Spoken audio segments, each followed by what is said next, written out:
Hello and welcome to this week's episode of A Bazaar podcast. As per usual, you can find us on YouTube as well as Spotify, via Apple Podcast, or via RSS feed for your podcast listening app of choice.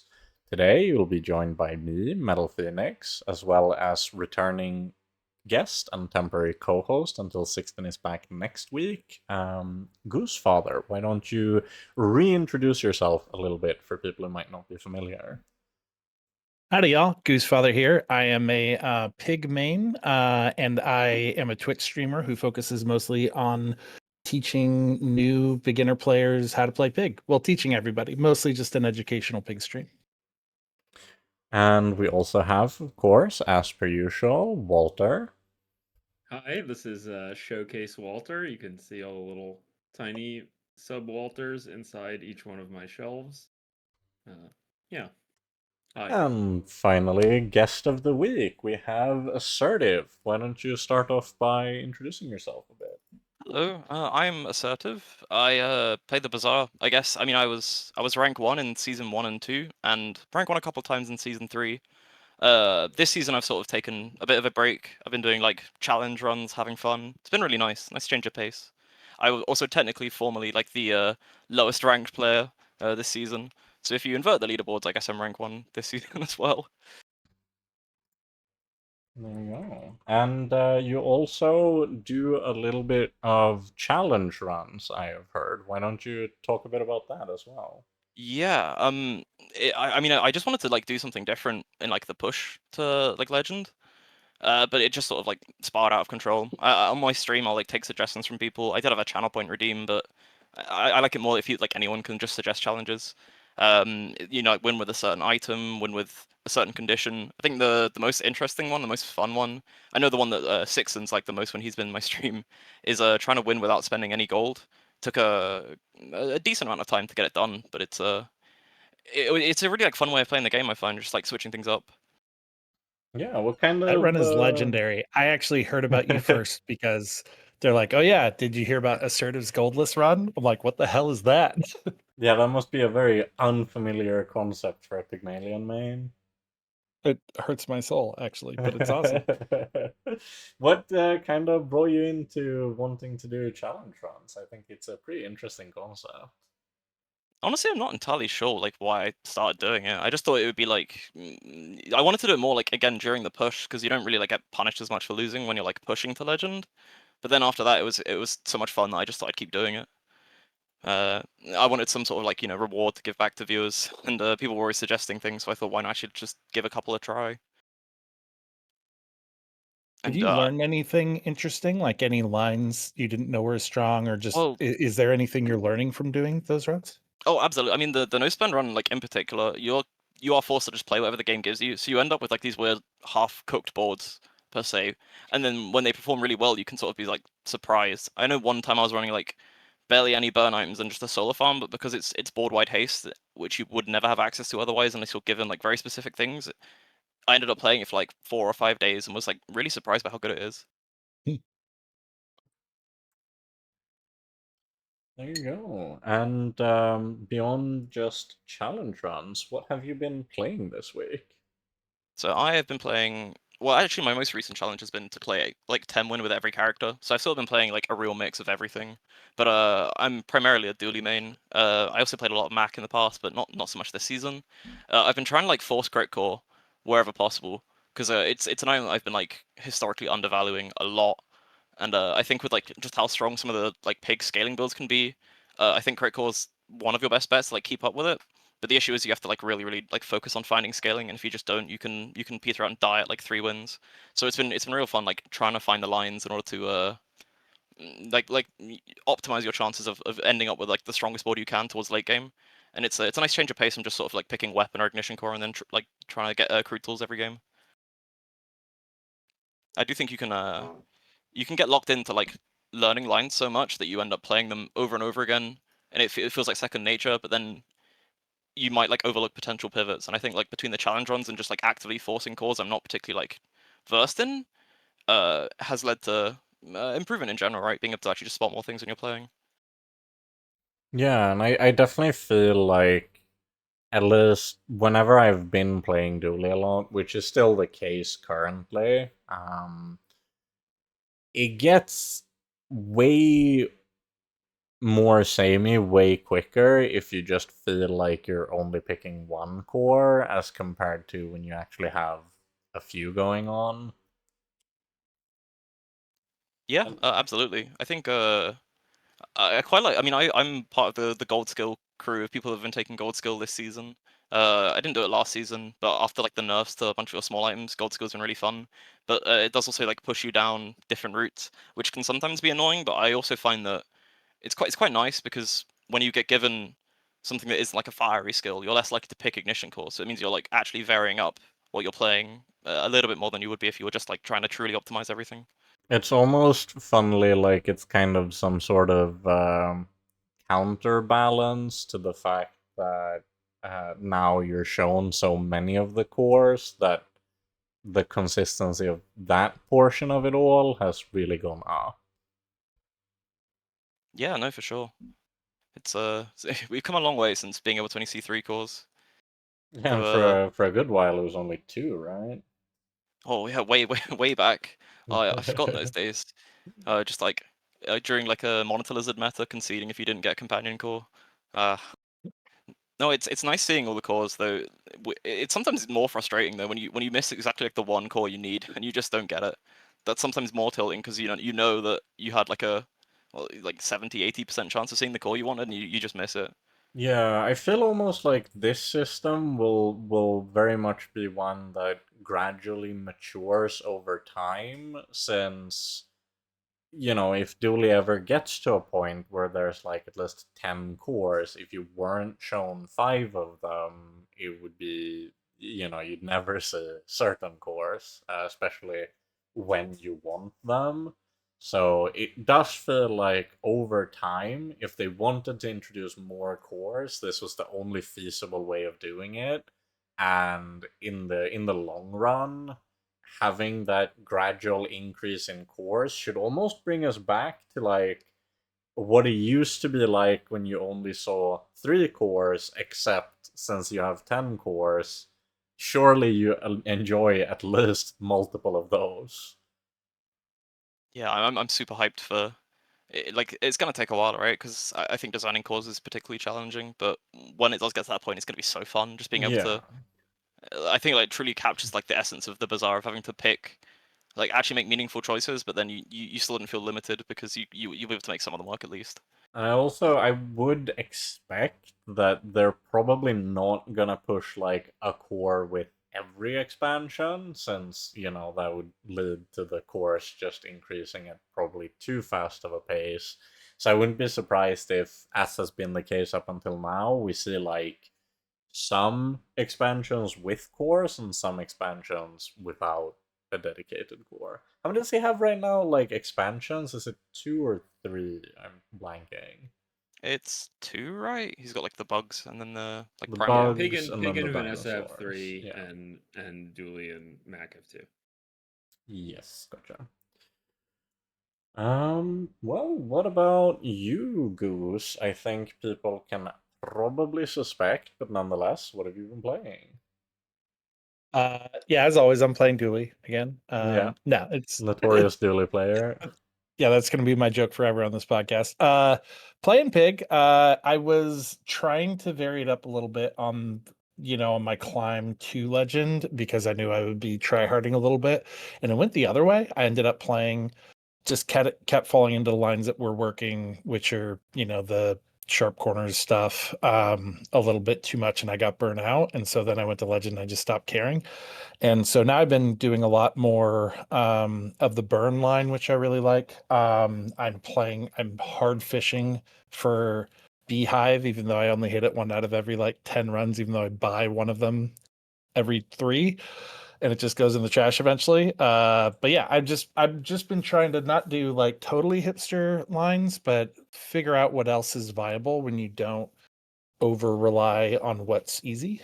And been having a lot more fun that way. So It is slightly foreshadowing for the topic of the week later, but it is very no, amusing how, like, the beast board historically always fluctuates between like being the hero or the villain, entirely depending on how strong bees are at any given point in time.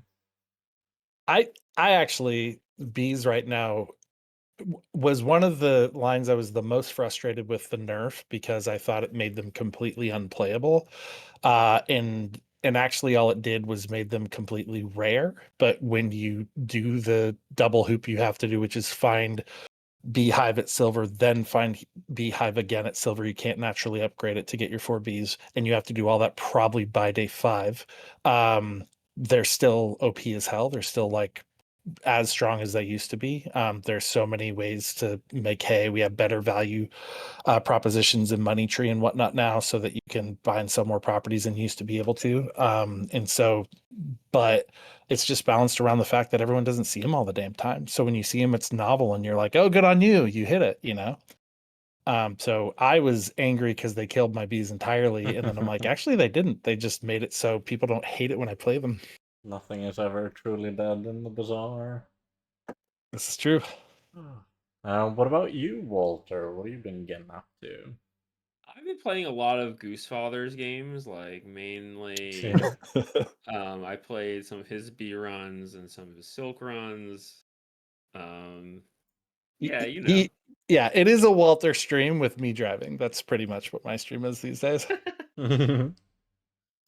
Walter is still remaining as the unseen puppet master in the shadows of every popular stream.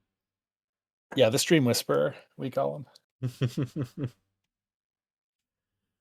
I think I haven't steered you too wrong this week, right? No, I only have one example of Walter ever telling me I can monster fight when I didn't. One time. I have it screen clipped. It's going up on YouTube, but I don't even remember. I just remember being so elated and so happy. I was like, I will always take his recommendation. I think I remember which one it is. I'm thinking. I always take his recommendation because the amount of joy I'll get if he's wrong. So I should get Walter to help me out on Pig. I've been trying to play him recently, and having not played him since like when Crook was meta back in closed beta, it's been real rough. I mean, honestly, like the every challenge or every hero challenge thing, I think that is so hard. I'm so impressed by people who can like just switch hero like game to game and like be in a good like headspace for that and like actually play it intelligently. Like a lot of the best players won't do that, right? Like they're either one tricks or like even like Raresh, who plays every hero, only plays one hero per day. Yeah, it So really. like, yeah, it's hard. It's just hard to switch between them like that. Like that's quite impressive, I would say. It really caught me off guard, honestly. I was like halfway through my like first Vanessa game, and I was like, oh, I feel like more mentally worn out than I would from like a whole day of dually doing this. And it's same thing for Pig. If you just don't play the character as much, you have to like think over things that would be like second nature to someone that plays it more often, and it takes a lot out of you. Yeah, I mean the real like pill is like even if you play Pig all the time, or even if you play anyone all the time, it's like when things change in the game, probably a lot of those decisions deserve to be reevaluated anyway, even if like you are making them automatically. Like that more like basically people are playing if you're playing a character you're comfortable with, that's like the time to like slow down and make the decision. It's almost like if you're playing, from my point of view, if I was playing a character I was less familiar with, I would give myself more leeway to play like free and instinctually. And then if I was like more trying to optimize my main character, then I would be like in the weeds, getting every little thing right. Because I think that it's like you can get overwhelmed, but that's exactly why like all right, if I queued up Vanessa right now, I would just like do it. I would just play whatever hits me. You know what I mean? And just try and get a feel for it, and not Yeah. worry too much about it. So I think that like yeah, the approach is often like people are can be like set in their lines. I'm myself included, right? Like you just don't see what you don't see. You know, so it's good to always be reevaluating. Which is honestly, it's why I've been enjoying doing like various challenges. Because even if I'm doing something on Dually, which I know I've got the most like playtime in, you are still then forced like, oh, I can't do this certain thing, so now I have to really consider other things, and it almost forces you to like reevaluate things that you otherwise would miss. And I think it's been like beneficial just being able to like forcing crit core. It's not really been a challenge. It's just something I've been doing. But I again, it feels like almost like playing a new character because you do have to just reevaluate like everything at every stage of the game, which has been really nice. I have to ask because this is so interesting to me, and I love the idea. What other than the income one, what are like the 3 favorite challenges you've done? Ooh, I mean, the favorite one by far has to be like no spending gold, just Yeah. because it makes like characters fresh. So there's another streamer. I'll have to grab the link. Esper XYZ. They have a challenge that you could redeem on their channel where you have to win with 3 different items. Because like you might not find one item per se. I found that really Okay. interesting because you just get given like 3 seemingly random items, and you have to try and like Hmm. you have to like obviously keep winning, so you have to hedge your bets in terms of like what builds you're going for, but you have to try and play something off meta or something that's not necessarily as interesting. Wheel deciding monsters was interesting, but I think I got super lucky and was able to get that one done really quickly. Just like spinning a wheel to find which monster you fight. That's Mm. less of a like you wouldn't improve as a player as much doing that because sometimes you'll just have to fight like I don't know the like street gamer and then you'll lose and then you'll be Yeah. down XP. But it's certainly interesting when it's like, oh, this monster has X, Y, and Z. How could I fit that into my current board? Because you have like less options. It's been another interesting one. But honestly, like any of them, like I'm always like open to suggestions because sometimes you find certain challenges that's it's just gonna be like me re-rolling 100 times because I have a terrible start and it's never gonna go anywhere. But every now and then you just get like a miracle challenge that ends up being both like fun, interesting, changes the way you like play the game, just like all of it. And whenever that happens, it's like the best feeling. I definitely think the Bazaar as a game itself like leans into the concept of challenges in a way that's very interesting. Because obviously there are countless examples of challenges that still require like a lot of just raw skill to do in kind of a competitive environment, like not to mention, speed runs as a general concept, or a lot of people do challenge runs in roguelikes where they also play at a very high difficulty level.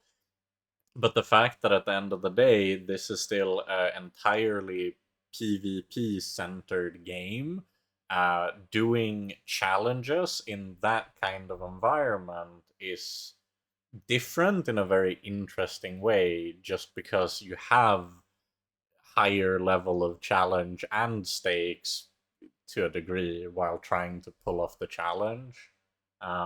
Did you used to do like challenge runs in any other kind of game, or has it more just been a bizarre thing? No, it's just a bizarre thing. Like, I get asked this quite a lot actually. Well, similar. Like, I don't really play anything in sort of like the auto battler card game space. Like, but the Bazaar's like the first one. I actually distinctly remember being like saddened or disappointed when I found out that like the game Reina was making would be an auto battler because like I know I thought I wouldn't like them, and then I Yeah. bought it and was just like turbo addicted to it since day one. So it's been really fun to like do. But yeah, I just have like absolutely zero experience with this sort of stuff in other games. Yeah, just out of pure curiosity, what type of other games did you play the most? Oh, I mean, I play a ton of World of Warcraft, even still. I think that's basically it. I played like Dota 2, like MOBAs back in the day. I suppose like I played some Yu-Gi-Oh like during like I guess post-COVID. Ah, yeah. But so I guess that does count as card game experience, but that's basically it. Like I won a tournament or two, and that was. But yeah, it's basically it. Like it's really like a new like the Bazaar was like such a new concept to me, just like everything it was doing, and I'm really glad Yeah. that I like both. I both enjoyed it and wasn't the worst at it. Yeah, that's quite I think fair. card game experience is probably the most relevant experience. Like that's the if I had to say that the Bazaar is closest to something, it would be to trading card games. Like It's definitely card games, and then any like draft based roguelike in yeah. general. And a lot of those happen to be deck builders also, but there are some that aren't, that still this feels in some I ways know kind of adjacent to. I know this is gonna sound crazy, but I came from Path of Exile, and I always think of how relevant that game experience is. That weirdly it's, makes so much sense. it's none of those things, but that game is completely about you have a billion different things that have weird synergies. Can you break the game? Yeah. And it just keeps you in the mental space of like, oh wait, new item. Let me rethink everything I know about every other item and see if this changes it. Yeah, and I think about the game all the time when I'm playing this one. No, it's definitely not not unrelated. I see where you're coming from. I think, like, to a degree, MOBAs in general do feel weirdly similar as well. I have played a ton of card games, but I also used to play a lot of League of Legends. And the concept of having builds that you build up over time, and the concept of having your builds relate to other things that are happening within the confines of the specific match, in many ways do feel somewhat similar. But obviously, the big difference is that you have way less items and way more heroes. Um, Mm. I had actually been thinking about. We'll see. I'm curious. I'm half tempted to make like a video on this at some point. But it's very interesting how MOBAs as a genre is one of very few games where time is featured as a distinctly unique vector and almost resource within the game, in a way that's similar to how it is in the Bazaar. Like how you spend time to do things in kind of the same way that you spend nodes as a resource to do things in the Bazaar, and how builds are always measured against time, which is oftentimes not the case in other PvP games, I find. So that's like a funny similarity there as well. That's actually quite an interesting comparison. Well, Yeah. at least when I was playing like MOBAs and stuff, I was so bad at them that like stuff like that would never enter my brain. Which I guess it's quite nice that I can see the comparison, and I appreciate that the Bazaar at least you have the big clock, right? You can't like avoid knowing the time because it's like one of the like central Yeah, focuses of the yeah. game. So it ends Well, up like it feels more relevant to me I at think the least concept because of power spiking, which is something from League of Legends, is Yeah. like very relevant to the Bazaar, especially. yeah. I also think, Like, like, straight up, the concept of clicking Tempus damage, or even more so, almost relax, is just OG strength potion from League of Legends.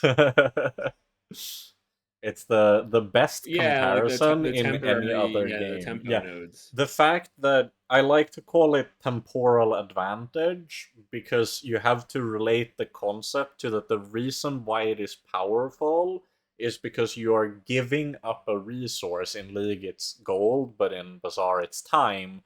But the goal is to achieve power that is not supposed to be achievable at that point in time when you look at time as a vector. You Hulk out, is what you're saying. Yeah, I feel like it's really funny. That is what you do. It is Yeah, true. Yeah. that's correct. You Hulk out. Nodding.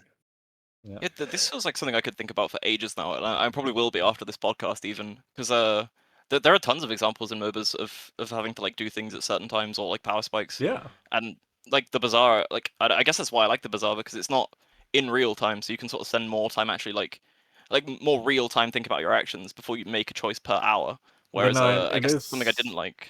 Oh, Sorry. continue. Well, it was just like something I don't like in something like League of Legends, right? The time vector is literally time. Yeah, So yeah. if you're like distracted by something or thinking about something, you'll miss the window to like I don't know, Right. get You a need to certain item. But be in the Bazaar, you won't. so locked in to play those games at a high level. It's Yeah, And you like, young can't. man. Yeah, you can't have a cat yeah, messing with you. You can't have like your sister talking to you or whatever. Like you have to yeah. be completely Just locked in. lock Which, and in. I agree that one of the best things about the Bazaar is you don't have to be completely locked in. Like Yeah. that's It's really it's so nice. nice. It's probably like one of the main reasons I played this game so much is because you can just like take breaks when you need to. You can be doing something else. You know, like it's so nice. It's like the best feature I think of the game, or like up there for sure. Yeah, I think it's a Yeah. big reason why I see a paradigm shift in games towards one of two things, which is either a focus on accelerating the pace of matches to make them quicker, or making your games asynchronous, since they kind of solve the same issue of people feeling like you can always just get a run in. Yeah, no, for sure.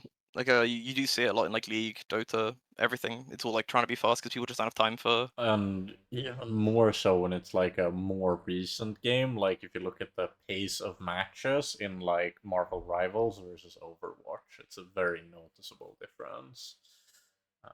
Mm. But like, yeah, I think, no. Oh, go on, go on.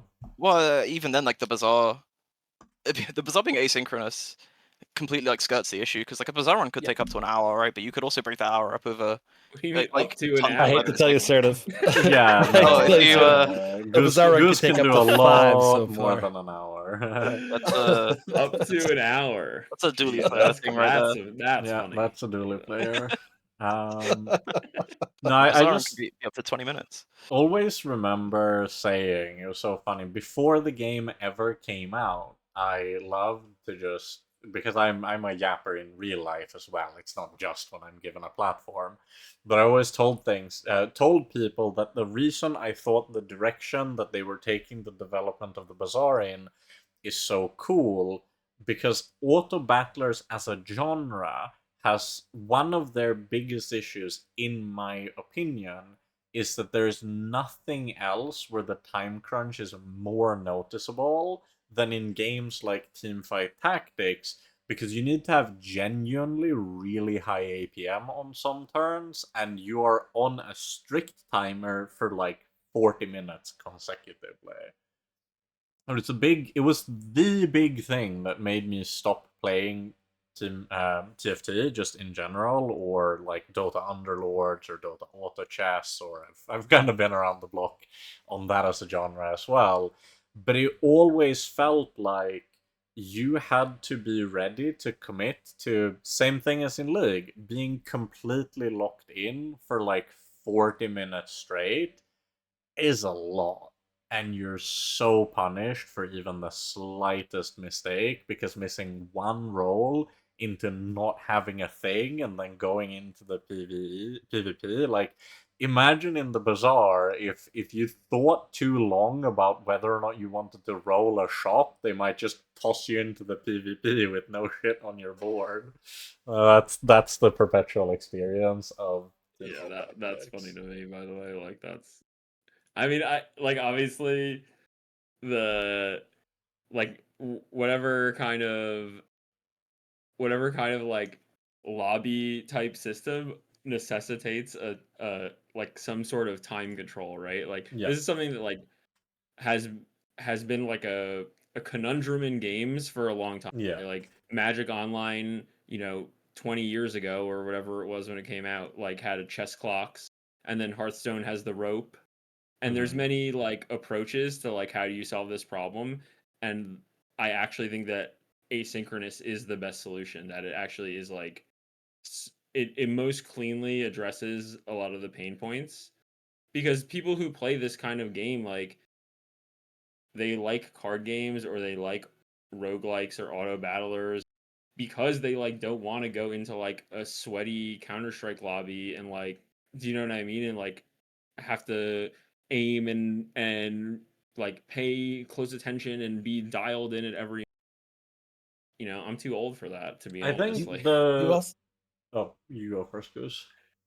you also get to play several different kinds of games, right? Like Yeah. I get to play the stop, I need to ask chat 40 questions, or I need to like debate this decision for 5 minutes, or I can go Zen Silk and just like spam and move fluidly, and like it opens it up to me choosing what my pace is, me choosing what mood I'm in, and I can alternate.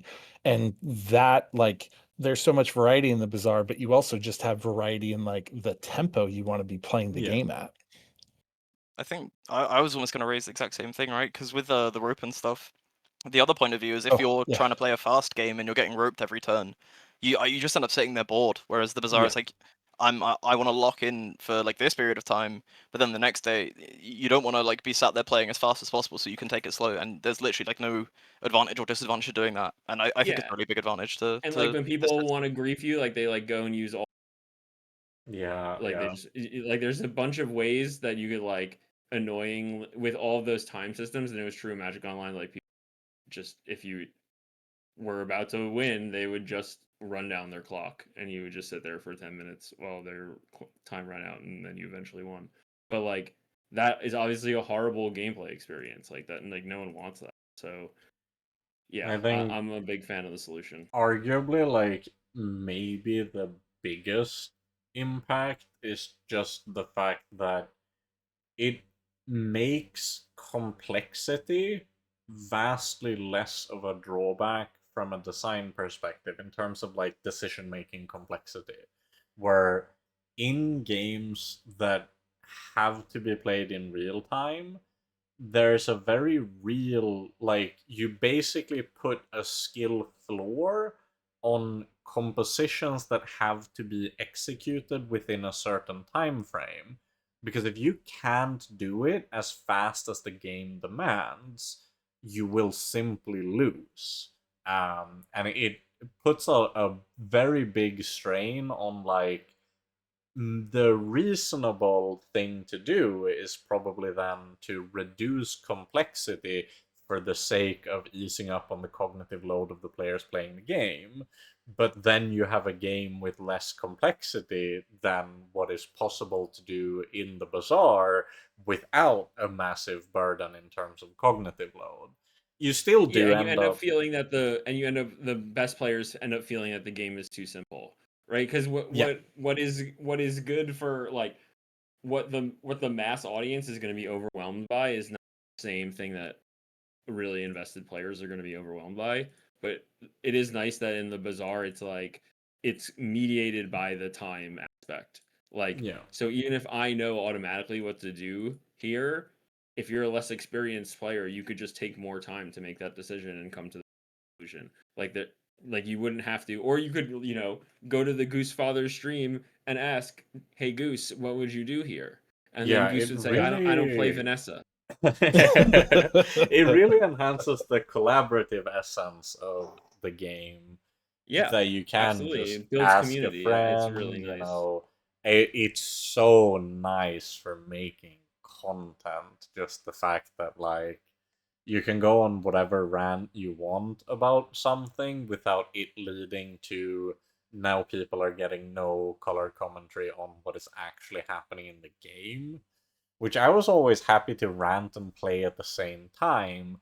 But if you're a streamer and you're ranting and playing, and someone is there because they actually want to learn how you play the game, it's really tough for that person because, they won't be getting any of that. They'll just be getting whatever unhinged rant I decided to go on.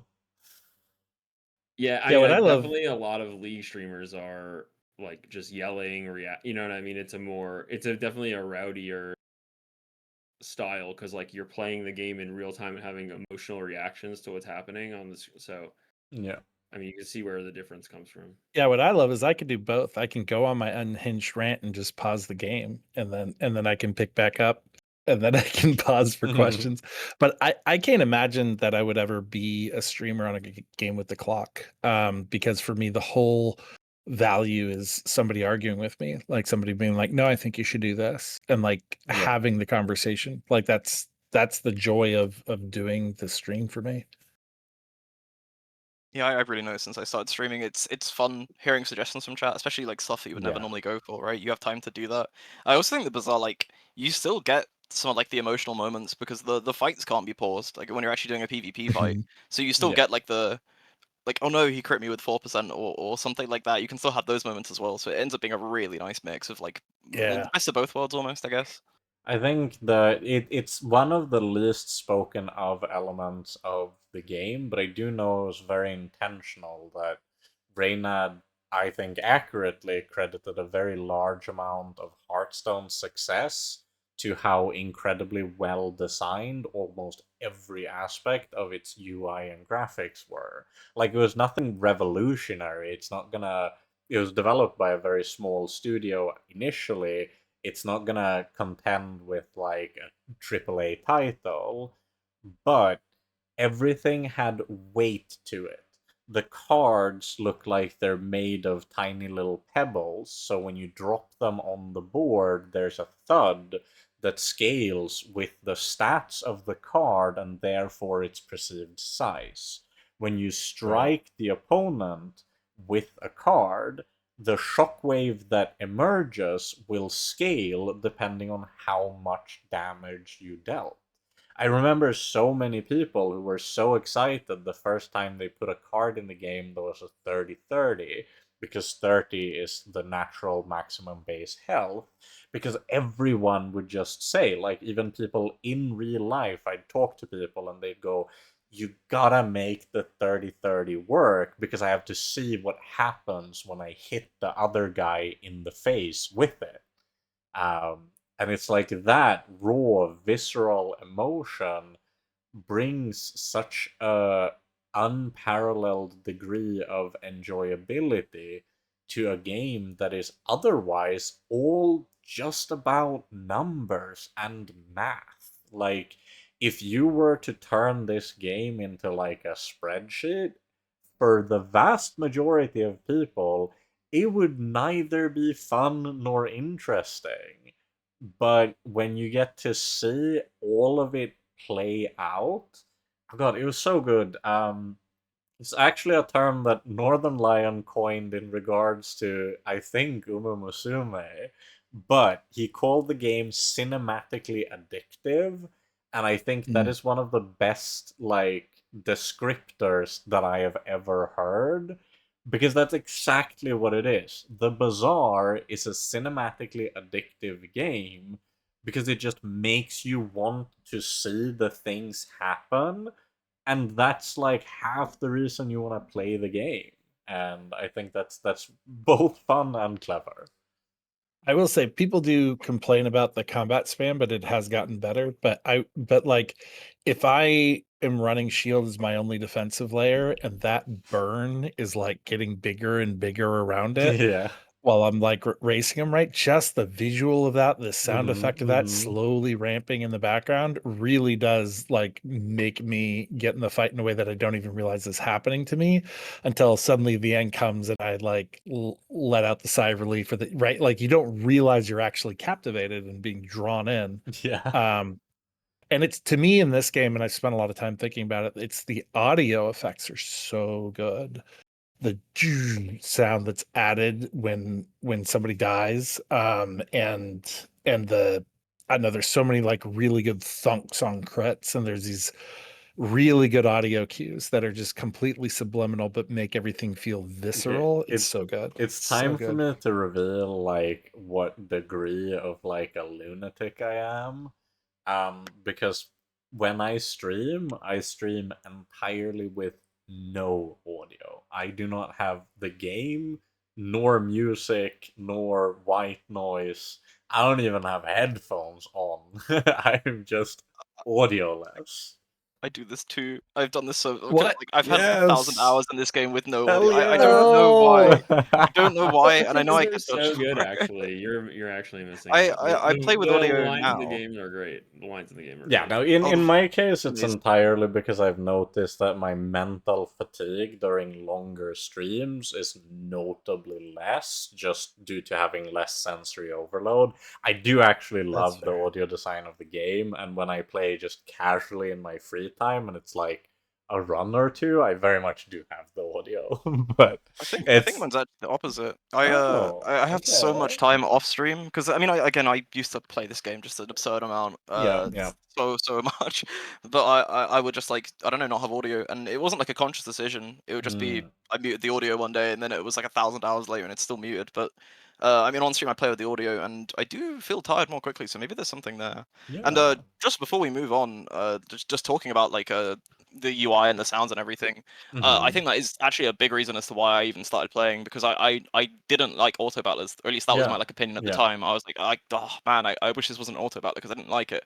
And then I like went to the website and you see all like the pictures of the boards. It's like, well, it does look pretty good. I'll try it out. And then you just like load in the worlds, the sounds, like the vendors all have different voice lines, and it's just brilliant. And then the thing they've added most recently, right, is like more and more weapons. Like Goop Flail now has an animation, right, where you hit them with a Goop Flail and it's got like the 3 chains that come out. Stuff like that. It's so cool. Like every time I spot Spiky something shield, chef's Yeah. kiss. Yeah, the spiky shield one is so good. That's like one of my favorite. That might be my favorite animation. I of the whole think game. I really like the my- rays too. Are cool. Oh, my mine's favorite stopwatch. Stopwatch is good too. Mine might be Keg. beautiful. Like it looks so comical that you just like lob a little keg at their face. That one looks And pretty funny. Boulder's the classic. Oh, Boulder's yeah. so Yeah, That- I'm the kind of OG. omitting Board like shift. the super premium ones, like the Boulder, the Dam, whatever. Like we're not counting those. We're just talking about the small little new ones that they've been adding in recent patches. Yeah. I don't know, I think just all of them honestly. are great, right? Force field now as well, with the little like shoom of energy. Like every time you spot a new one, it's like, wow, that's so cool. And as a new player, it must be like so, just like it's like hypnotizing almost, seeing all the different like cards do different animations. Ring King with the little double uppercut. It's so good. And it's also like it all ties in with the fact that I feel like a lot of things in regards to the pace of the game, like we have way less extremely fast combats, and we also have at the same time way less combats where there are like very few activations. Even on Pig, like there's so many less comps like that now than compared to when that was like the baseline expectation of almost every Pig comp. So I think that helps a lot with that there is rarely way too much happening and rarely not enough happening, making like the average combat, barring the first PvE one, feel, I think, quite engaging. Or the temple trap fights. At least Yeah, those are they're fatiguing the fast. call traps. Oh, that's the peak painful. gameplay. That's painful. No, since I mean, to be honest, that one's like clever enough that I don't super mind it. It's not the worst. It's more like I'm just most of the time I'm walking in there with like ignition core dually pressing boulders and it's over in 2 seconds. So that's like yeah, it's a thing that you have to do with Pig sometimes when you have a weak like shieldy board and you can't beat Boulder in time. So or like you're not sure if you can beat Boulder in time, so you there's a lot of mid-range boards where you win because you're shielding so much and you're like, well, I spam to get that shield so I can't caltrop. I am not maybe going to get enough shield to get over the boulder. And I don't do enough damage. And so, Pig has a couple of lines that you're just like, all right, I guess. But it's also the worst for Pig because then you're like, I have to throw away important crap in my stash so that I can actually run a naked board. Yeah, you gotta hope to have like some passive items. Yeah. So the thing is that if you're on a bad 28 is a big fat passive item to leave on your board for the call drops fight. The worst example was when like during my speedrun to Legend like last season, right? When a tanky Yankee reduced weapons, you could just click caltrops and then they would do literally nothing, and it would be a free win. Oh, that's funny. Yeah, that's a pretty funny one. But even like with the temple traps, when you have like a really bad board and you're like forced to pick one of them and then you end up picking bold, I've had it where it's been really damn close and it's been like super engaging because it's like you never normally are afraid of this thing, and then I suddenly have an it's 1 embarrassing second story. away. One time I had lethargy on Silk and I lost a boulder because because my stuff was like 11 seconds each, and that's swings. brutal. Yeah. Okay, I lost a boulder one time because I forgot about the slow and I did the math and I'm like, I'm fine. Oh yeah, the tripwires. Yeah, I think it was Silk also. I'm fine. Oh wait, I'm not. I've nearly died to getting burnt to death on like a spam board. I think I had like 100 health left. I was dead next tick. I got very very lucky because like if you pick the burning one, the like burning tripwire does like quite a lot of burn. Yeah. Oh, it wrecks you.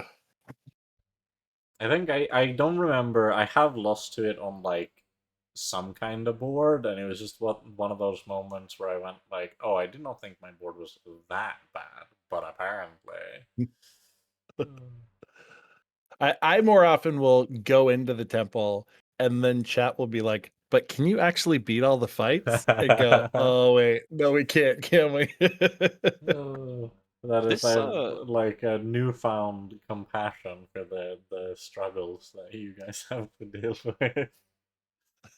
It sort of raises a question, by the way, because I've had this come up a couple times, and I always think about it now. But like, are there times where you have the ticket and you don't go to the expedition? Because I know like every time you have the expedition, like people always want you to go there and click on it. It has But I've never had at least happened for me.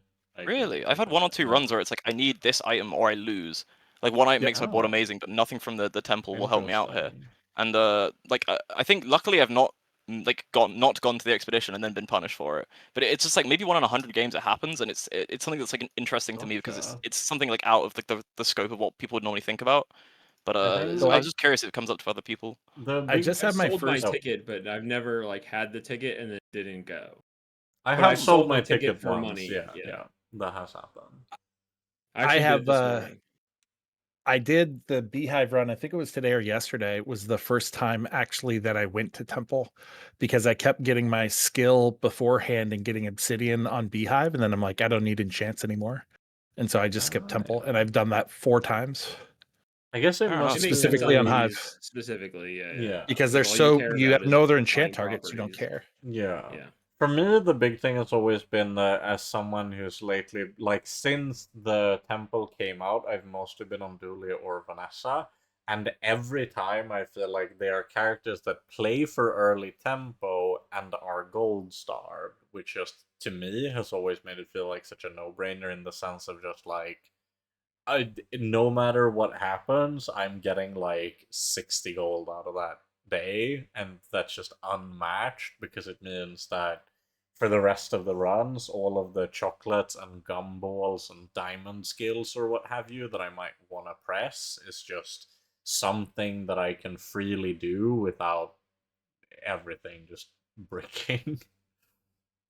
That's Yeah, I think the like main times where I've had a ticket and then not gone to the temple, I've been on like a really dire run where like I've already gone to like the death enchant, and then it's like I need to find, you know, if I'm playing crit core, it might be I need charging stations, so I rather risk the whole run on finding that, or like last season like the 3D printer for crude tools. If I see like a pole as the leftmost one and it's like expedition or pole, and then I like sit there for a while, but like it's so rare that it comes up, but it's just I don't know. I was super intrigued by.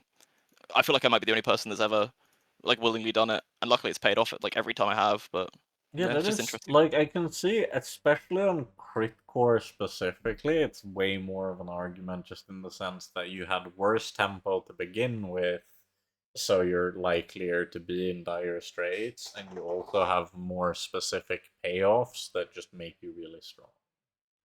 Yeah, I'm trying to think if there's an actual. I think maybe if there is like the Obsidian node as the center node, then that's better than clicking Temple. Like yeah. Like even if you were possibly. planning on going to Temple, if the like if your like middle node option is like just the Obsidian enchant, isn't that just better than Temple? I do I think also. oh, you go. Oh, You go go. ahead. Sorry. Oh, well, I also think that part of it might have also been like the changes to the rank system, meaning that you really, really want 10 wins, which obviously makes sense. But then if Mhm. you are on one of these like terrible runs, you have to sort of weigh up like an enchant is really, really strong, right? You'll win a couple days off of it. But then if you're like 2 or 3 wins and you need to go to 10, because every win below 10 is another 10 win you have to get in a row to get back. You need a 10 win, so you have to play for the 10 win, and you don't get a 10 win from like the temple stuff. You could get a 10 win from the shops. I think that was actually a big factor. Just thinking back to it now, as to why I would like skip the temple run or not, because But like The, Yeah, I the the remember actually potential upside is higher, yeah. yeah, I like had you, a you still have to play for the 10 win, even if it means you might just like die that day, rather than like go and get like clearly what is like more average like expected value. I had the yeah. pig encounter up against Temple one time, and I went for that and doubled the value of my pawn shop, and that was the right play. But because I was doing a Ah, fat pig, so Ooh. I that already makes a had lot of sense. Yeah. Yeah, I already had the damage. I just needed the survivability, and so it literally doubles the power of my build. So it's actually so interesting, like playing with pig players, because I would like not playing with being in Yeah. a podcast with pig players, Yeah. because like I would never in like 1,000 years have thought about that, but it does make like total sense. Pig is so foreign to me. I've been playing him, and the more I realize it, the more like I have no idea what I'm doing when I pick him. He's a bit different. He's got so much a like little... He's got so much like extreme stuff you can do, because I've been recently wanting to Yeah. get like the craziest boards, because it's just like fun trying to go for it. And every time I play pig, I get pulled in like 3 different directions of like I could get 20,000 health, or I could stack a value on a property really high, or do like 1,000,000 burn, and it's so fun, like the amount of like extreme stuff pig can do. I find it's like super interesting to play. The secret, in my opinion, to why pig is good is actually that you can get 15,000 health no matter what, and that's kind of why. I don't That's think kind that's of a the real secret. power. No, but like lots of pig players don't play that way, right? If Yeah. they're in a like a line like Matchbox or whatever, like some like anything other than like the lines where you would like obviously stacking health, like Silk Right. and whatever, they won't consider cards like Lemonade Stand or Gym or whatever, when all these like stash items are extremely strong to just Yeah, for sure. have and use the stack HP throughout the game. And just the skills as well, right? Because I remember fighting like 4 pigs in a row that all had like Diamond Brawler, and you get like 2,000 health off of that. Diamond So you're Heart, just Diamond having Brawler, what's the Healthy Hoarder? Yeah, They'll and you just get all go this extra like implied value from it. So when you're stacking with like, it might be like day 4 or something. If you see, and Yeah. you might be like on a non-weapons build, but it's very often correct to just buy Pig's Gym anyway. Yeah. Yep. Stack a bunch of HP on it until you run out of gold, then sell. And the reason you do that is that every single time you get the level up reward for percentage health, or you get a belt later, like basically like all of these HP, buffs are all like they compound on one another because a bunch of them are percent based. So you are getting extra implied value out of the HP stacking items, and that is beyond the fact that like Gym is also just good as an econ item, right? Like you Yeah. buy you cycle weapons where you're like, I'm buying a silver weapon for 4 gold, selling it for 2, and putting 3. Like eventually it's going to become profitable, and you just have to be disciplined about managing that process. And then if you are, you end up with just high HP numbers naturally, kind of not without trying, but without regard to what build you are. I And that's think like the real power. these elements are also what make Dooley and Pig, respectively, so much more. Like, they have a very different dimension of difficulty when it comes to their learning curve compared to other characters. Since on Dooley, you need to very much learn how to subconsciously optimize like every decision uniquely around the concept of having a core, which warp things quite a lot, since you need to evaluate every item from a drastically different perspective than on any other character.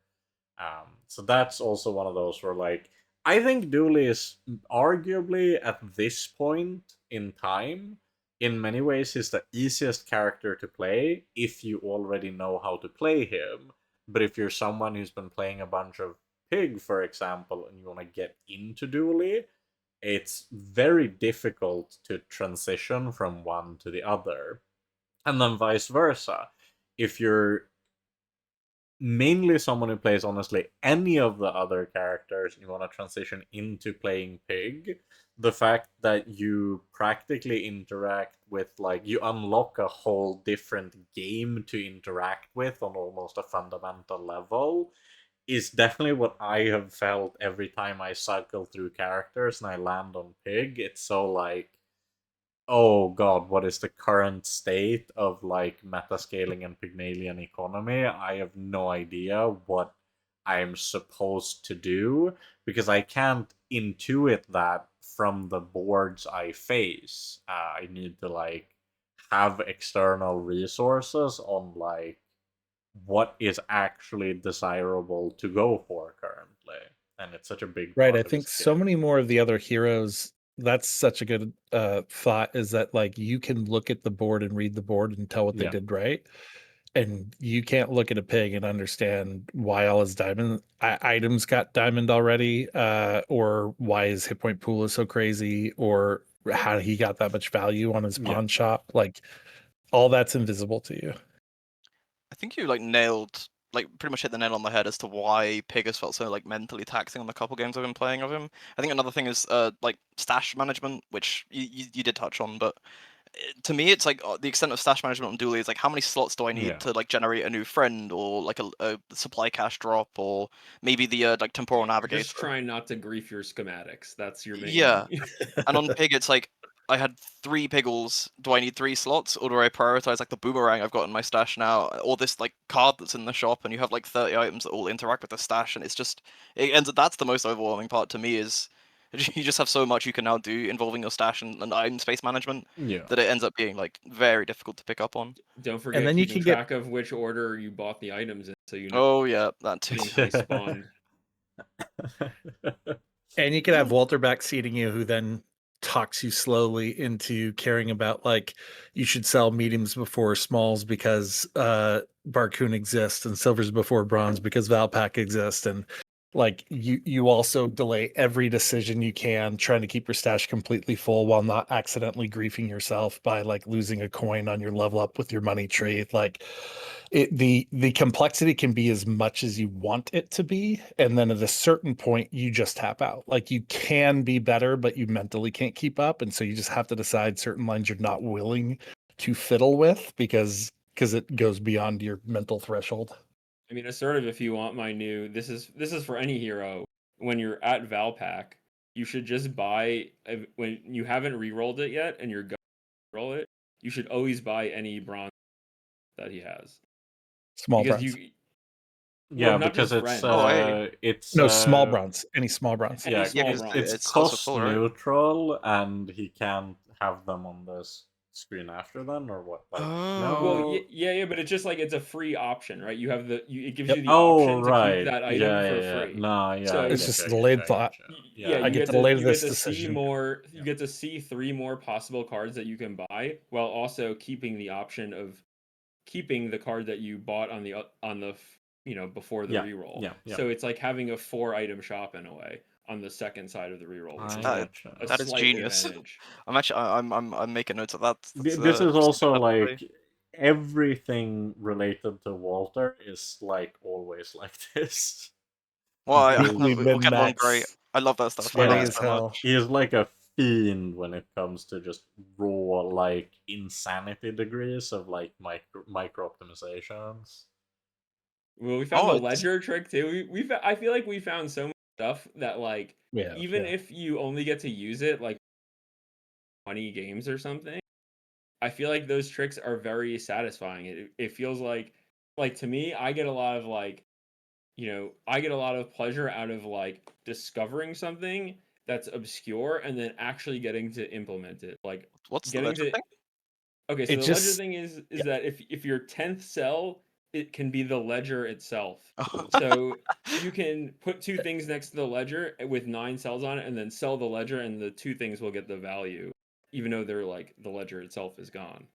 I And love these sort of tips. he They're had so me fun. do it on a stream where it actually prevented us from selling something else first.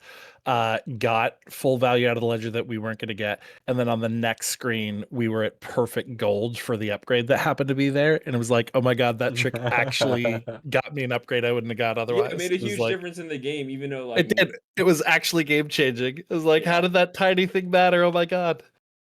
But you never know. That's why you min max, because you never know it's going to be Yep. behind the reroll, and what sequence of buy sells that reroll. Because imagine it's okay, imagine I have 36 gold, right, and I'm re-rolling Barcoon. It's the combinations of items that he could have, obscure amounts of gold. You just don't know. So it's always just correct to do the cycling and keep every little stash space, because you just don't know what's coming. And so you just let yourself get lucky. So it's like every single time you make a decision like that, you're slightly increasing your chance of like quote unquote getting lucky. And that's, I don't know, that to me is like very satisfying, even though it doesn't work out like most of the time. Or not working out is not the right way of putting it. It doesn't hit most of the time, And I but it's also still very think satisfying when it does. it is the perfect example of what we were talking about earlier in terms of the level of micro optimization that would lead to like extreme fatigue if it were in a game that's exclusively played in real time. Oh god. Yeah, oh, absolutely. Like you couldn't, it would never be worth it to do that if there was a time constraint on the game, right? Silk The would be amount a of terrible card expected, if there was a time constraint. yeah, the amount of expected value you get by doing the buy the bronze small at Valve Pack before re-rolling thing is tiny. It's a fraction of a percent. So it would never be worth it if there was a time limit on the game, or if my opponents were chasing me while I was, however you want to, whatever the specifics of it being a real time game would. You would never get the opportunity to do that, and it's like, I love that we have, in your guide, Goose, and like the amount of math and the amount of effort that people can put into something, and then that thing can be like a resource that we could use our time to like consult with. And it's like that to me is like something super cool that it just isn't available in a real-time game. Like you know I guess And you can the worst look up part, what item you're supposed to buy when you're running back yeah, to like the worst part of it all is that those types of optimizations either exist in games that are played in real time, making them very fatiguing. Like you joke about looking up items when you run back to base, but sometimes I have multiple tabs on a second monitor that I would consult in real time while playing League of Legends. Yeah, that makes sense because you're Yeah, looking up what a good player is doing, like a pro player did or something. Like or I trying to get that. remember like what is I need to have something in front of me to be able to visualize what specific choices are the most relevant to this particular context or whatever.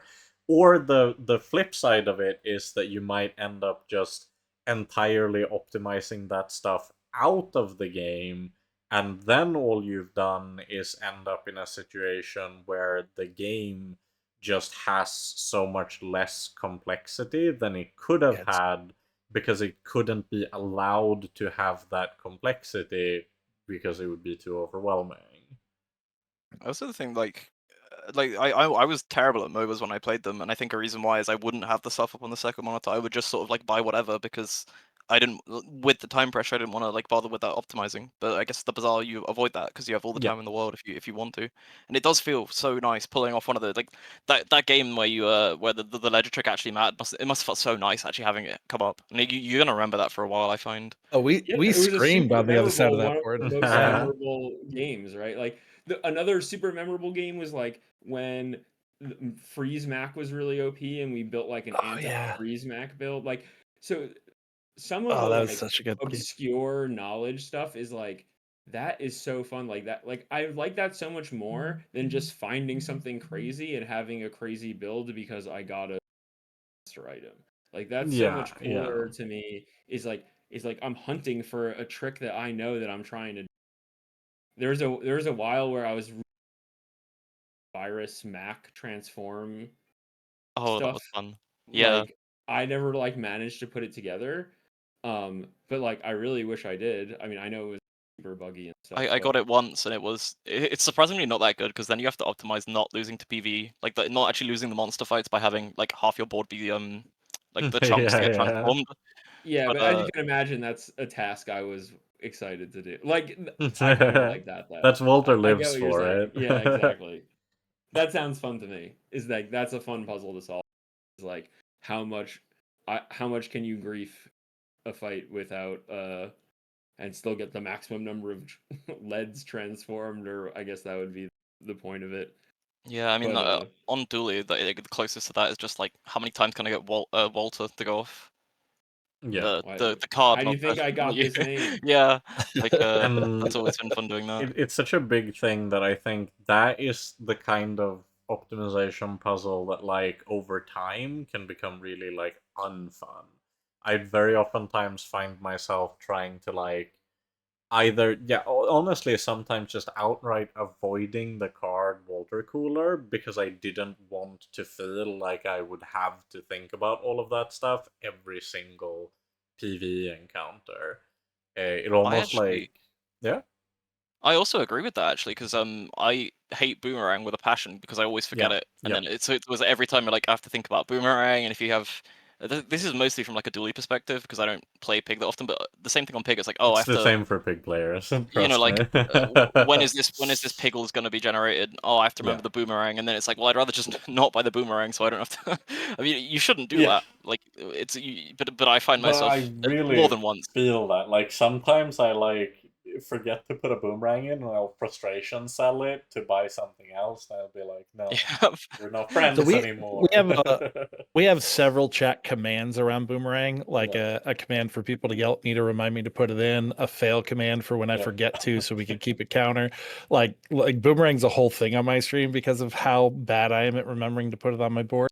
But even before we made a joke out of it, I like that's actually why I fell in love with Pig. And I think it's just going to be polarizing based on the type of person you are. But those misplays suddenly would draw my attention back into the game and a focus that I could lose just willy nilly. And then all of a sudden I noticed I made the misplay and my attention snaps back to the game in a way that then was very engaging and satisfying. And so the loss, the like yeah, the loss was enough that it then had stakes. And now having stakes all the way through the game instead of just around the big decision or the PvE fight or PvP fight, suddenly yeah, that's why I like the hero. Stakes is such an important thing just conceptually in general too, because I found it very interesting. Like obviously I myself am not a top ranking ladder player. But I interact with a lot of people who are top ranking ladder players, and you see such a drastic shift in mentality compared to the old MMR system and the new MMR system, where like Oh yeah. the fire in everyone's eyes is just reignited. Um, and I think that's been really fun as well, even just like from the spectators. Can I give my boomerang spiel? Yeah. I think it's like I'm gonna compare it to something. I don't know how much real life card games you guys, maybe Assertive, you played some. I know Goose, you haven't. Do you know how players like flick their cards? Yep. Like hand Right? They have like shuffling the hand, or yeah, yeah. like hand shuffling the cards and like pick. I think that the way you like don't forget boomerang is like I have like given myself like a stash tick. Like I basically open and close when I play, which I know I don't stream, so not that any of you would know this. I am opening and closing my stash like 5 times a second all the time, which Yeah, I I do think it a would lot be now very, too. I think would be annoying for people to watch if they were watching me, but makes it so that in practical terms, I'm very good at The not big forgetting thing for boomerang. me and kind of why like I don't play much Pig is that I don't just think it's annoying to watch. I think more than anything that it's annoying to do. Oh, for sure. It's like it's a task. It's like I Yeah. know that I find it like one of the reasons I like backseating Goose is because I don't want to play 8 pig games a day. Yeah, yeah. Like physically play it with like my hand. Pig fatigue so real. Yeah. But it's So I like get to really be his fun to play like APM. 3.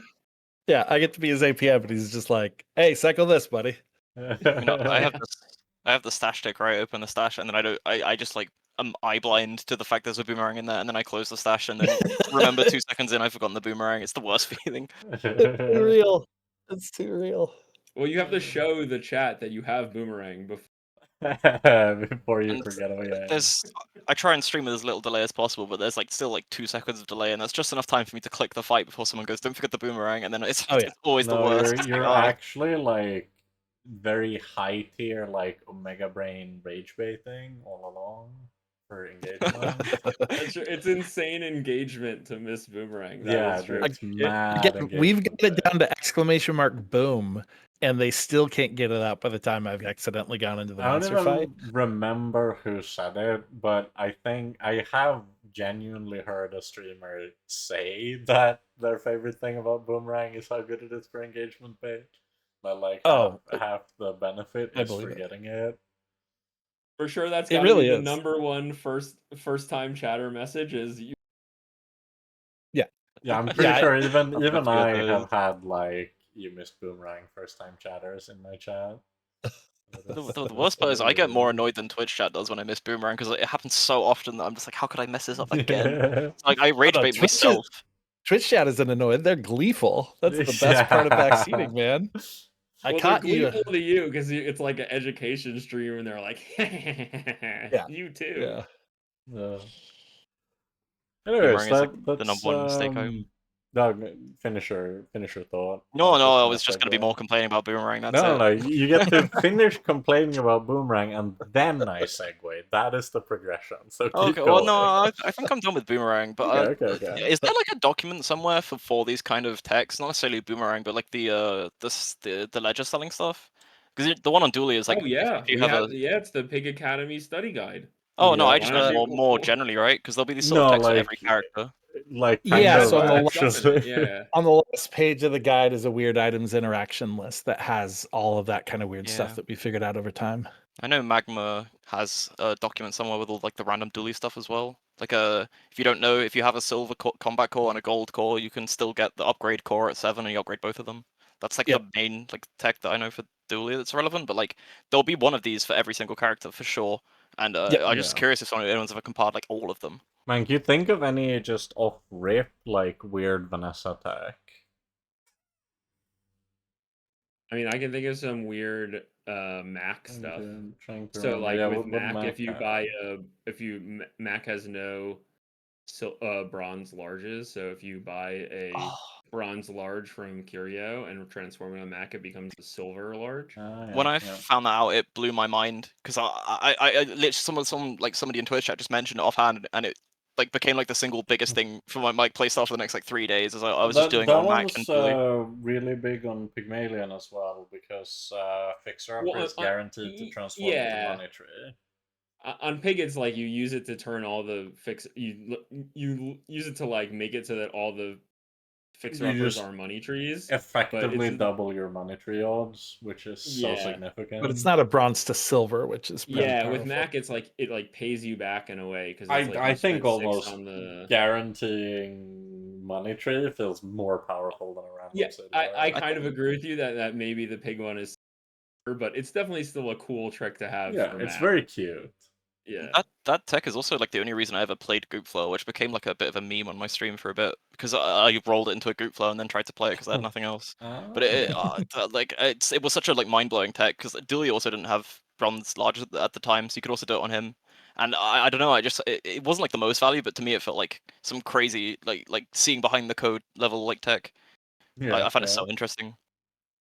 Yeah, I mean the whole transform mechanic is kind of begs you to like peer behind the curtain and kind of understand what the odds are, what the pools are, like it's the kind of thing that like I get how it's like could be super fun and exciting for like a very casual player, but then I feel like if you're on the inside, like if you're in like the middle, right, like maybe you've played the game for a while, it kind of like is like begging you to know more, like begging you to really understand deeply like what am I rolling for, like what am I trying to get. It's the kind of mechanic that like really rewards you for having kind of that encyclopedic game knowledge where like, oh yeah, of course I want to roll the item I want starts at silver, so I'm going to transform silver reagents because I want to have the maximum chance of getting the silver small item. Like that's the kind of thinking that like you can be min-maxing on transform. Or the Mac potion tech. I don't know if it's gone now, but where you keep your potions at bronze when they that's recycle. Definitely not gone. That is currently the best way to play Vial because right there's now. more fast bronzes than there are like fast diamonds. Yeah. Oh, there's more fast. Yeah, bronzes have just a sleeping potion, noxious potion, fire potion, bottled explosion, or bottle lightning rather. Bottle explosion. Yeah, you don't roll into like crocodile tears or whatever. Yeah, and they all have the Ism. longest cooldown of all of those is 6 seconds. So you always are guaranteed a 6-second or less potion. I think, funnily enough, I believe that we might have actually pointed that out on the first stream after the launch of Mac.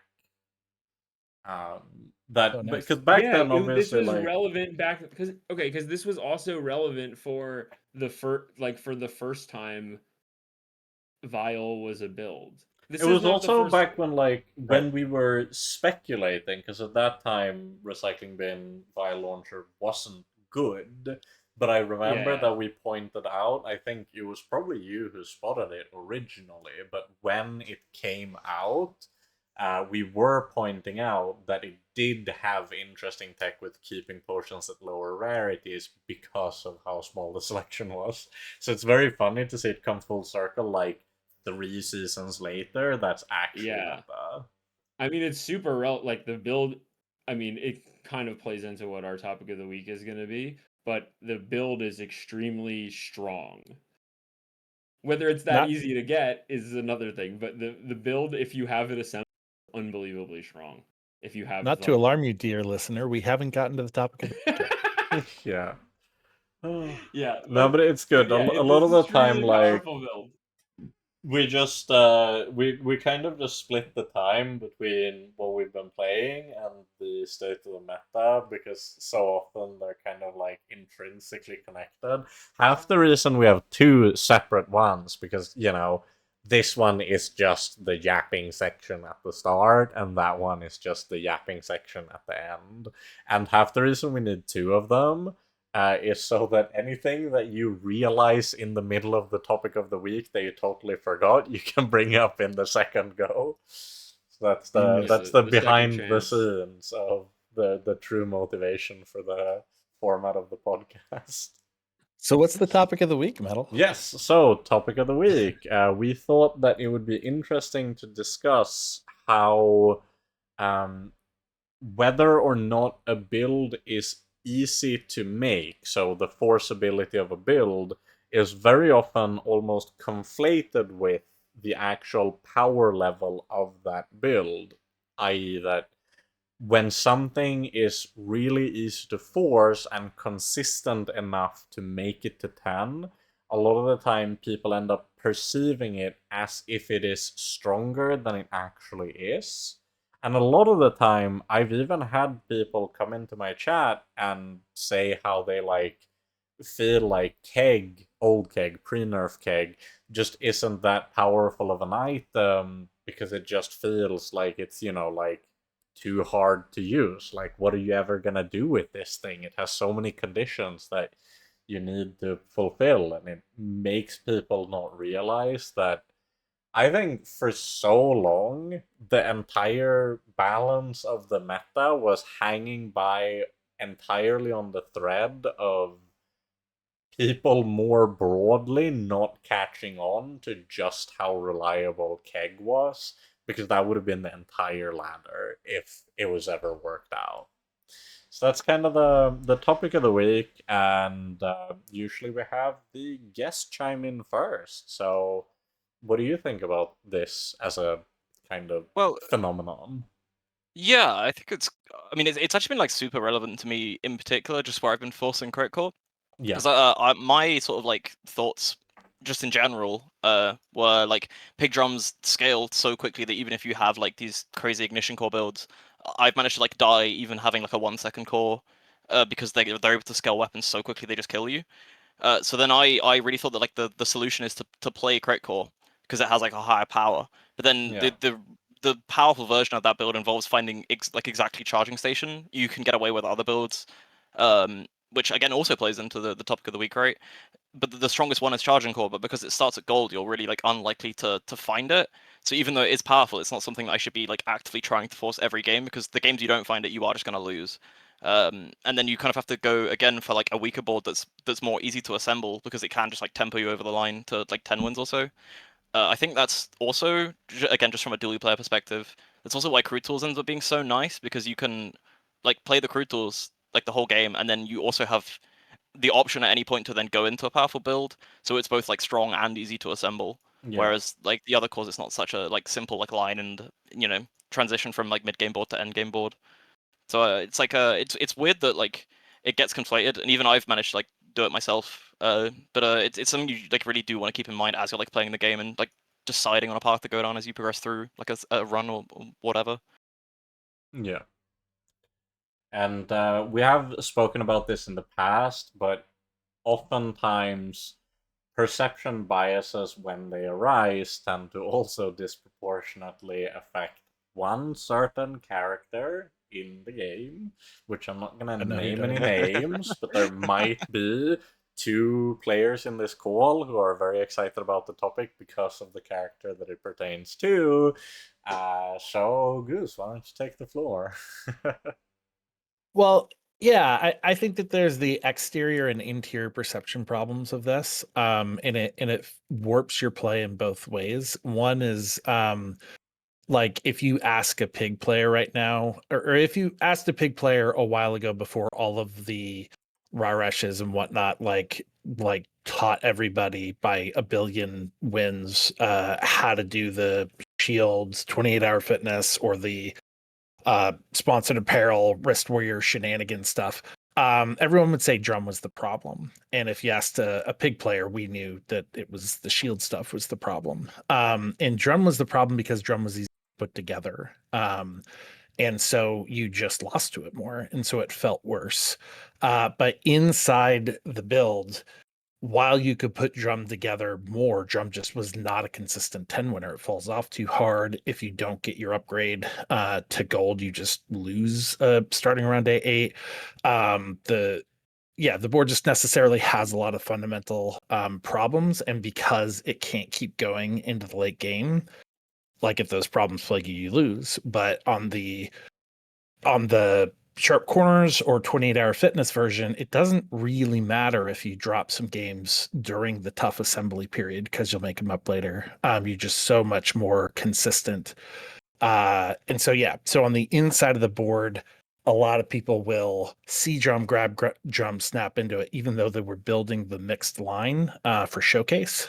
Maybe they already got there. I've seen a couple of people on my stream that they had like a gold sharp corners and they're on drum and they're like, oh darn it, I got 8 wins. Why are you drumming? You got sharp corners. And they're like, oh, drum came to me. And it's just the perception that it's a good build because it's easier to put together. So I have a lot more thoughts, but I don't want to monologue. So yeah, I would just add that it's like your observation about crude tools and 3D print. So it's like if you imagine the 3D printer, like if drum is your core carry, like your ignition core, whatever, and your yo-yo is your crude tools, then like the 3D printer is like the second yo-yo. Is that drum is like a tempo board that has like an out to going like super infinite with multiple yo-yos. Like there's lots of ways you can have your drum board still be maybe you get like one S tier enchants like heavy or obsidian or like there's a couple ways that you can have your drum be viable in the end game, but ultimately it is like a tempo board. Like you really want to end the game by day 12 because otherwise you're going to need something that takes it to the next level to be competitive on days 13, 14, 15. So because of that, like from the inside, if you're sitting at pole and facing the choice of drum versus 28-hour fitness, like I'm much more inclined to take 28-hour when I know that the board it's going to give me in the end game is a much more reliable 10 winner, and it's not like it's really worse in the mid game either. Like that's the other part is that like I think the shield boards, if you play them well, are first of all they beat drum. That's the other part is that like when you when you have two large items and you're looking at the shop and the one build just beats the other build, it's hard not to want to click the 28, right? That's one aspect of it. But even beyond that, I think drum is always kind of worse than 28, except in like I don't know, like on day like 3 or something. Like if you get drum really early, uh, where it's like, it's Shadow Cloak, right? Like, and then you just win because it's Shadow Cloak. But that doesn't really have anything to do with the viability of the end game. Like the 28 board is just way more. It just has like way more paths to getting 10 wins than drum does ultimately. But like drum is just so unbelievably easy to execute, right? Like Yeah, once you buy drum, you only have to care about getting the fastest weapons you can, right? Like your focus in the game becomes extremely narrowed. And so it makes your decision making post drum very easy. And I think that's part of the frustration, right? Is people don't like losing to a build that they perceive as being easy. So I think that's another aspect of it. But also, forceability kind of has two elements that people don't really think about. One is the paint by numbers type of forceability, which in a way, 28-hour fitness has a little bit more than drum does. And the other is that you will always put something together, but it's not paint by numbers at all. And so for right now, so complexity is the other element. And so right now, Pig has a pretty strong line in the burn package, but it's really, I can't explain to you how to play it exactly because it starts with Matchbox and it ends wherever. It ends in like 15 different board states, but they're all fluid and it is incredibly consistent to put something together, but it's not incredibly consistent to put Kios. It's not incredibly consistent to put Rice Baller together. It's not incredibly consistent to go all in on a burn Matchbox. But it is very forcible to grab that line and never fully pivot out of it, but to just keep enhancing and improving. And that takes just such a higher knowledge curve that people will instead grab the paint by numbers lines every time over those, even though they might not always be stronger. yeah, it feels safe, right? It feels like if you grab drum early and you have weapons, like, well, you're gonna get some wins for sure. So there's like a comfort level to it. Whereas if you're pursuing a more complicated line, there's just many more pitfalls. Like even those Matchbox lines are like complicated in a way that wasn't the case even before the expansion, right? Because Oh there's yeah, all this there's so much more complicated. yeah, there's all this interplay between like Rice Baller and the value stacking stuff with the new cards and kiosk, like because the Piggles also care about value, sort of. Yep. You know, so it's like there's a lot of parts of Pig's kit that were burn adjacent. It used to just be like freeze was adjacent to burn, and then maybe like there is some overlap between burn and some of the healing stuff, like through sauna or something. But now there's way more overlap. Like burn now connects to the rest of the pig's kit in more spots, and so it's all that more difficult to understand. Like when are you taking this pathway out? Whereas like drum is like there's only one pathway out. It's you put the fastest weapons on your board and that's the best drum board. And there's no like Yeah.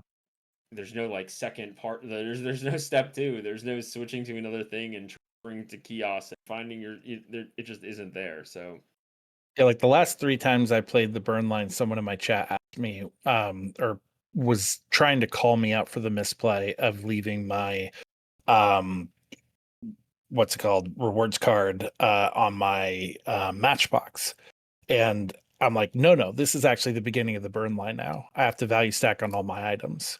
And they're like, why do you have to value stack on all your items? And I'm like, I don't know. I mean, I could give you the 11 answers. I don't know why this run, but it might be because I get Bad Blocker as a trigger. It might be because I get Rice Baller as my end game build. It might be because I'm going to flex in a sponsored apparel or a I might not get sponsored Pearl. I might do the display case wrist warrior, and I'll use my burn as a trigger package. I have no idea. And there's a 50-50 chance whether it's worthwhile. But this opens up 6 different lines, and it means that I will end up in a viable one by the end of the game. Yeah, and a bunch of the lines are I'm gonna sell my Matchbox and use the money to buy properties for Kiosk, right? So like there's also Yeah. there's also that reason to put gold on it too. So it's like yeah, there's a ton going on there, and I think it's also like not well understood generally. Like this is not a build you encounter very often on the ladder. Yeah. So I think, and this is always very often my contention, is that like when the new patch drops and the first broken thing gets nerfed, often you find that the next broken thing that comes to the forefront was often more broken than the thing that came before it. It's about to happen, yes. Yeah, I'm also in Yeah, that camp. I've been preaching from the rafters. The moment they fix Shield Pig, everyone's going to be so mad at Burn Pig. You all do not understand what Shield Pig is keeping at bay. I You think just don't get it. that's the other like really interesting thing about all of it as well is just the nature by which like items in the bazaar are so uniquely and directly or like metas in the bazaar rather I should say are so uniquely and directly influenced by the popularity of a given build, since it's not like how it often ends up in. I know we've like been making comparison to MOBAs the whole pod, so I might as well like keep that train going. It's not as if when you'll see lower skill things more popular in lower elos, and then the higher elo you get, the more the popularity rises of items that have a very high skill ceiling, but a very big payoff for that skill. Since, of course, in the bazaar, at any given time, what you see the most of will be the thing that is most popular.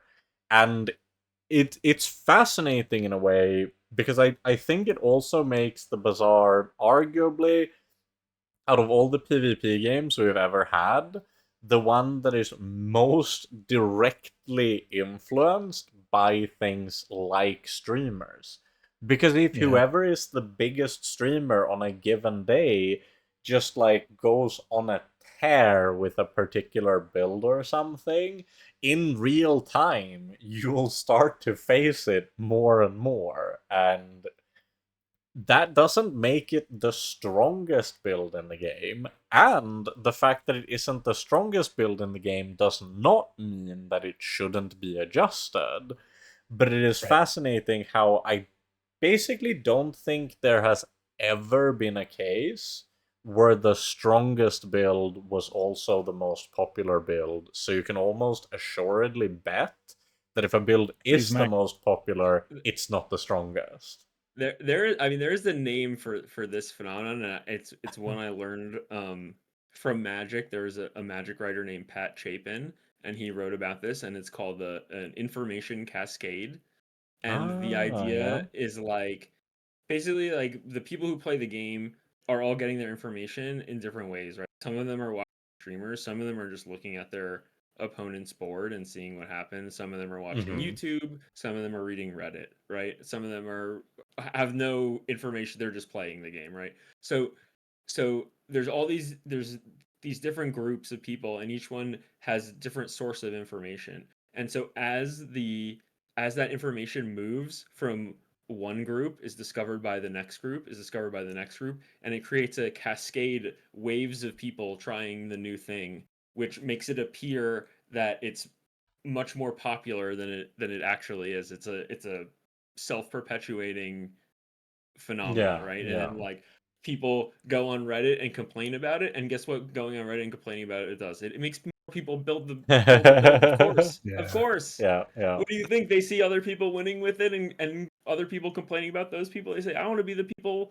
winning and not the people complaining, right? So they go and they play like you see, like you can see the information move from, and oftentimes like it's going to be starting obviously with the most informed people, the listeners of our podcast, the, who and then it's gonna it's gonna percolate through the system, and streamers are gonna put it up, be playing it and playing it against it, and people are gonna be posting about it, and so it'll become a common thing, and each time it becomes more widespread, it'll be diluted both in power, because the people who are going to be playing with it are going to be closer to the average level as a thing, and also because there'll start to be a natural reaction against it, that people will be making their decisions with this newly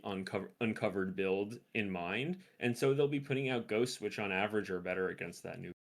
And so it's good to be like, I'm riding the wave, but it's also good to realize that like it, like a wave, it's gonna like peter out, and that the advantage you have from having information first is gonna become diluted in 2, 3, 5 days or whatever.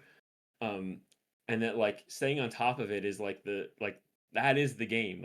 Like to me, I keep saying this, I keep coming back to this point, but it's like that process, riding that wave of understanding something is well positioned, playing that thing as it becomes popular, and then when it's overrepresented, understanding what's the thing that's well positioned against the newly overrepresented thing, and then playing that instead. And actually like being able to do that and like model it in your head, that to me is like that's a big part of the fun of the game, is like people are doing this, so what can I do that's strong against it, and modeling my play after that. So that's an aspect I super enjoy, and like that is something that I for sure for me comes from Magic. It actually comes not so much from playing Magic, because when I played Magic, I would often like play one deck in a format no matter what and just get at it. I was by format. I was like a one trick by in a way, like, but within a format. Um, but it actually comes from later on in life after I retired. I started a small business, right? And my job, we were selling Magic cards, and my job was to price the cards, like price the singles ahead of the release of the set. So it's like I had to get good at like figuring out what was going to be good, and pricing the cards appropriately. And that kind of thinking of like thinking about it as like a whole system, about as like a almost like a living organism, is a more satisfying way to approach it in my view. It's like, I don't know, there's something about it that's inherently. Yeah, I think the thing that's coming to mind a lot lately, and this happened from FreezeMac too, which is wide boards are really popular right now because FreezeMac and thin boards aren't. And we know this is going to get nerfed. So what are the wide boards people are getting comfortable with right now that lose to thin boards that aren't in the meta? And then how do I like get ready to play those boards, right? Yeah, Like not we all know the not nerf's just coming, so what's the yeah, not just landscape look what's like the afterward? counter, but what's the counter to that counter that is being held at bay by the meta. Yeah. And we'll see it. I mean, that's kind of what we just said about the burn pig, right? Is like, I think Yeah.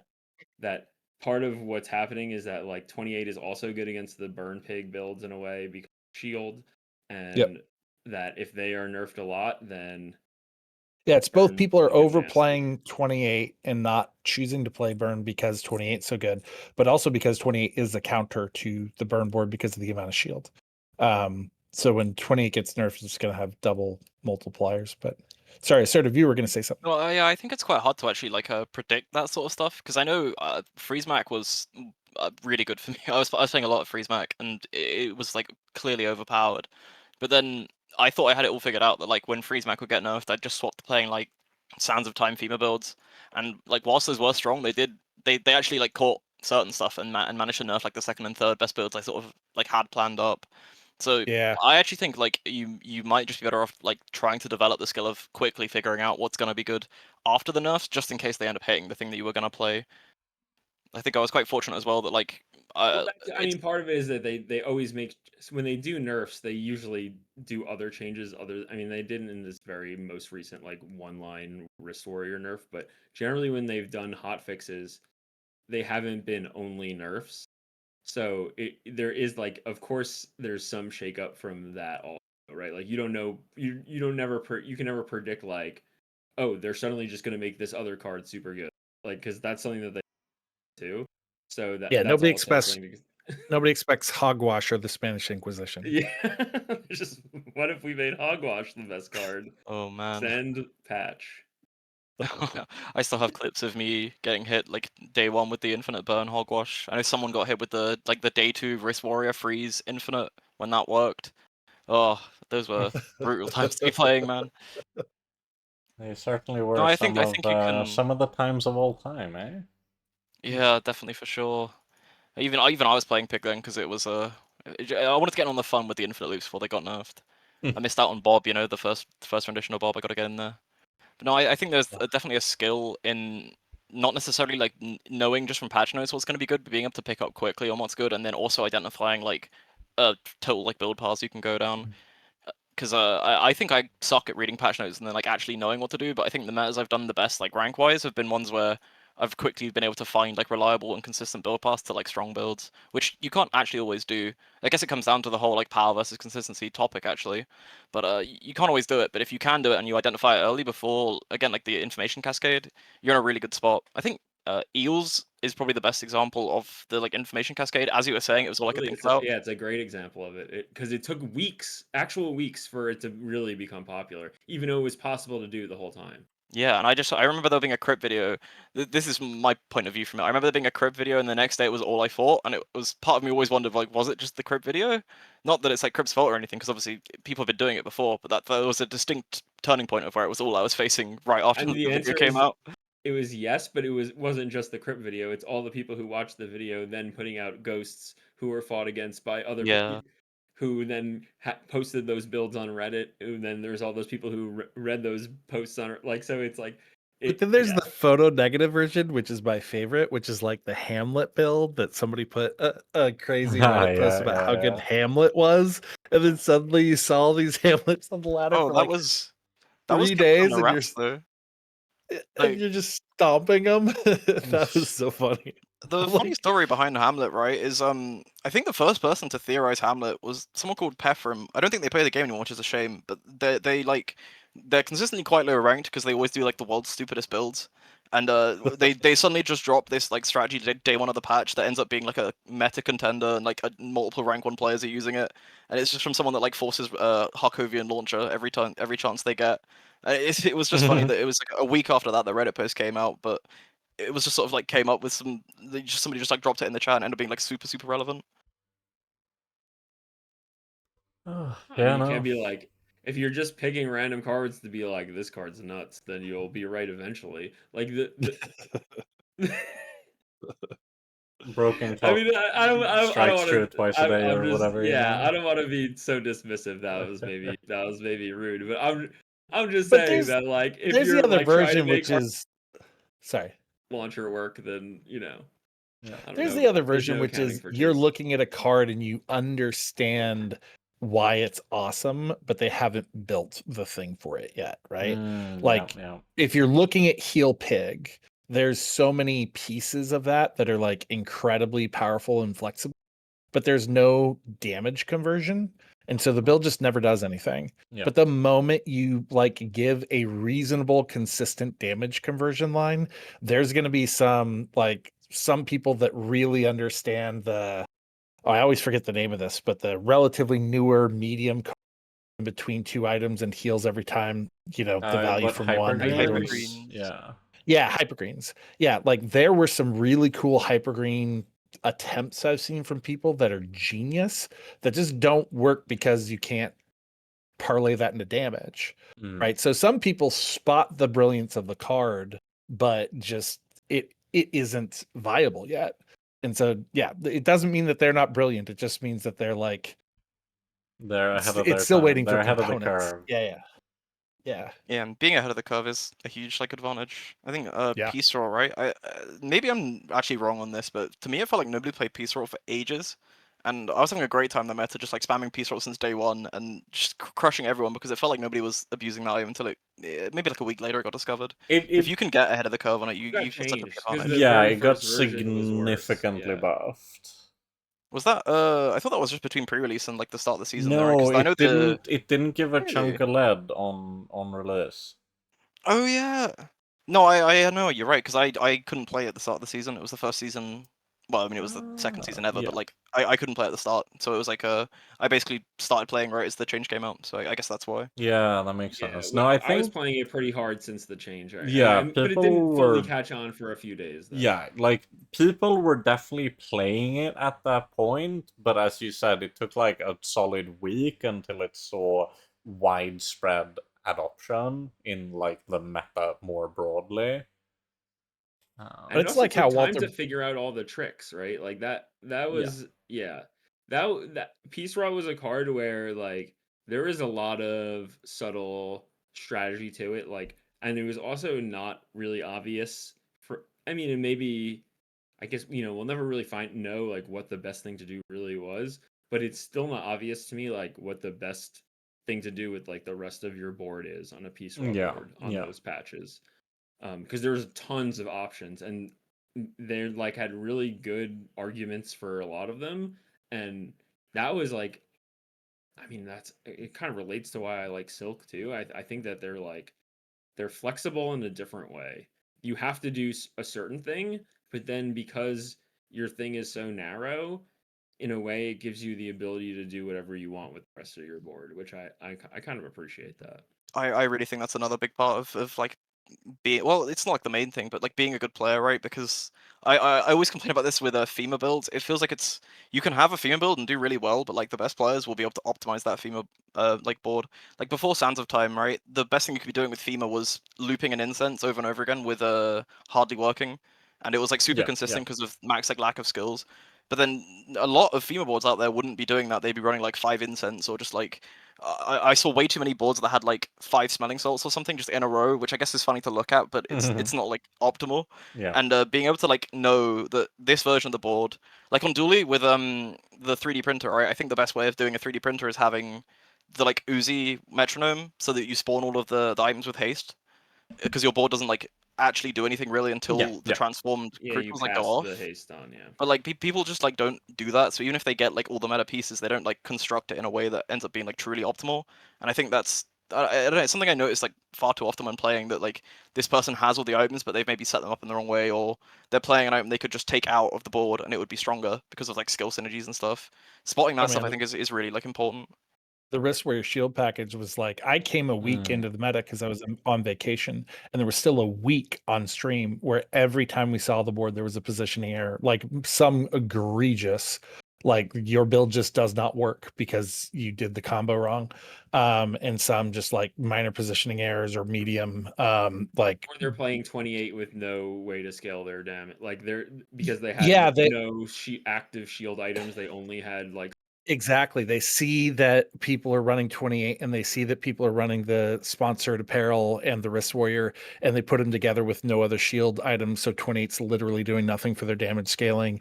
Like over and over, it was like, and I was in the second week when I started seeing that. And that was like at least a week long until the board started reflecting the more premium version. And so yeah, it's one of the problems with the topic of the week about the forceability versus the power, is there's also just the learning curve of it. Like, is it Beatles to where like it's both forcible and it explains how to play at least half of the board to you, or does it have like a lot of positioning complexity, etc.?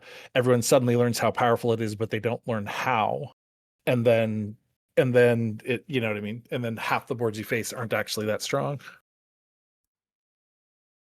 Yeah, I think it's certainly interesting, right? Maybe that was why Eels ended up being so strong, because you had to play like the same 5 items in the same order pretty much, so you could never like get it wrong. Whereas other metas, it does feel like sometimes people just make like positional mistakes, which gives you an edge on them. Also think we spoke some amount about this at the time.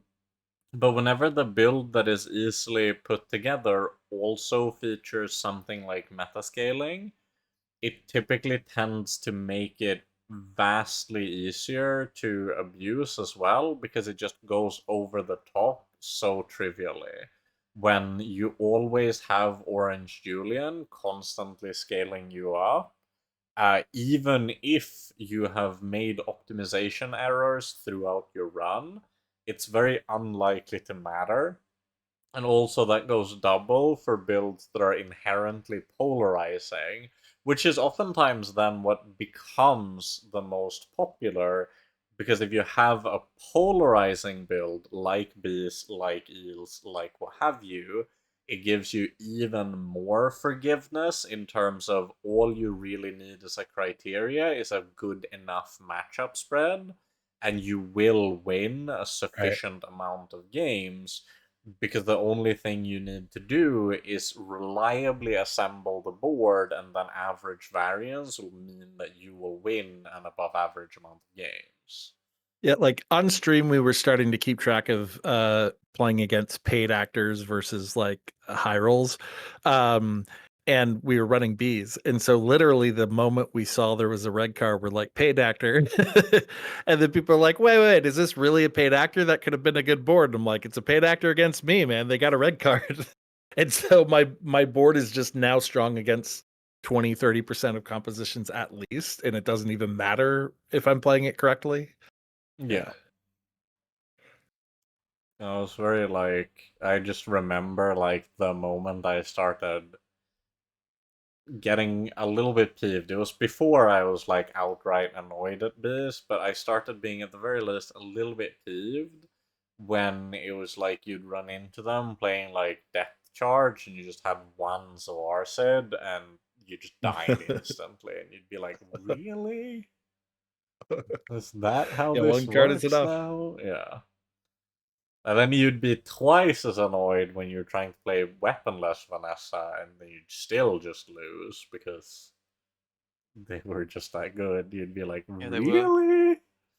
They had so I much mean, damage that you have to kill them before the bees go off a single time where you explode. Yeah, yeah. yeah, they still are. The board we did today got to the 1-shot range and we had start of combat 2-second haste. So it was a 5-second 1-shot by day 9, I think it was. I mean, that's if you have no weapons.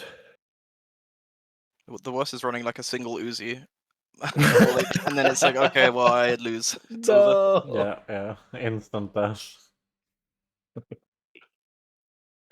Yeah, no. So I do think it is very interesting to think about, and especially to discuss in this sort of format how all of this various like perception related things affects the game, the way the game is played in practice. Especially just because I feel like it's exactly the kind of thing where if you're unaware of the inner, like, behind the scenes influence of these factors, you're just so much more vulnerable to being the person with the mistaken perception about the meta, and then ending up in a situation where you'll ask yourself something like, why do I keep losing even though I'm playing the build that's supposed to be strong, or um, why Or do the I way feel you'll hear like it said, yeah, the way you'll hear it said on the Reddit or even on my Discord sometimes is like, yeah, you say that board's good, but I keep running into this matchup. Like, you must not be getting this matchup. And it's right, like, well, that board was good, and then everyone responded, and that's why that matchup's big in yeah, the yeah, meta. And I said it was good, but we've moved on because yeah, yeah, the counter matchup loaded up, right? yeah, So, and then people feel unlucky because they haven't like adapted to the meta change. yeah. No, I think that tracks quite a bit as well. Anyways, I think we've covered this quite thoroughly. We could loop back to the state of the meta slash general yappening part 2.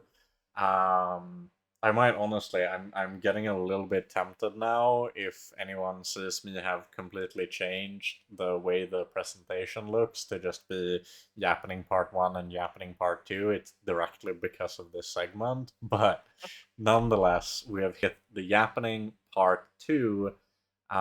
Do we feel like there's any more unthread ground in regards to the current meta? We're obviously in a little bit of a lull as we're rapidly approaching season 5.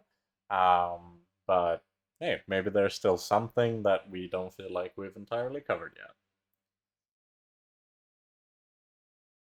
I mean, I'm actually not like entirely sure of the meta, which it's probably like a good good sign of balance, right? Because I know statistically, like this is like I probably about a week ago at this point. I know one of the devs did say like all the characters are relatively close in win rate, but I've noticed that I'm fighting like all sorts of different builds, which ends up being like refreshing to not have to fight like one build and prepare for one build over and over again.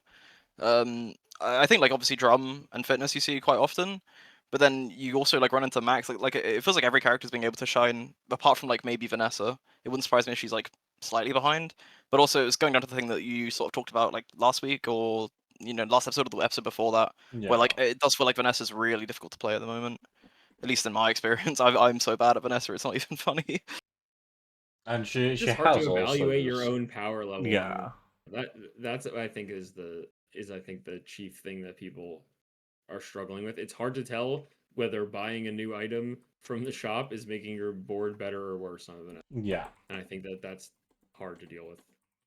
Yeah, and it used to be like I used to think when I was playing Vanessa that it'd be like my items felt like they work so well with every other item, and they're also like really strong that I wouldn't know because of all the good options. But now it's like you actually have to know what's good and what's not because he's not like as like per default like very strong, very fast with a lot of her builds. So she ends up being really like yeah, it's also become like weirdly counterintuitive because you have stuff like the sword that scales with haste or slow, which would be very intuitive as a like, oh, this scales when I haste or slow, so that's like the starting piece. That's my catfish or whatever. You have that item. You have pufferfish. You have anglerfish, you have the monkey, you have salt claw, you have the oh, it's not called Ksurigatana. What is the name of the new small item that scales weapons when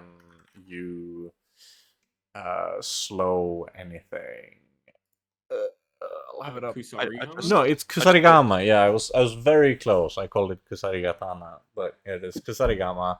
So you have all of these very powerful things that scale when you slow or haste, but they're all bronze, they're all silver except for like pufferfish, which has the issue of it got its scaling nerfed a while ago, and then it got bonked at the start of this season, and then it also necessitates targeted haste, not random haste, which has gotten much more scarce on Vanessa.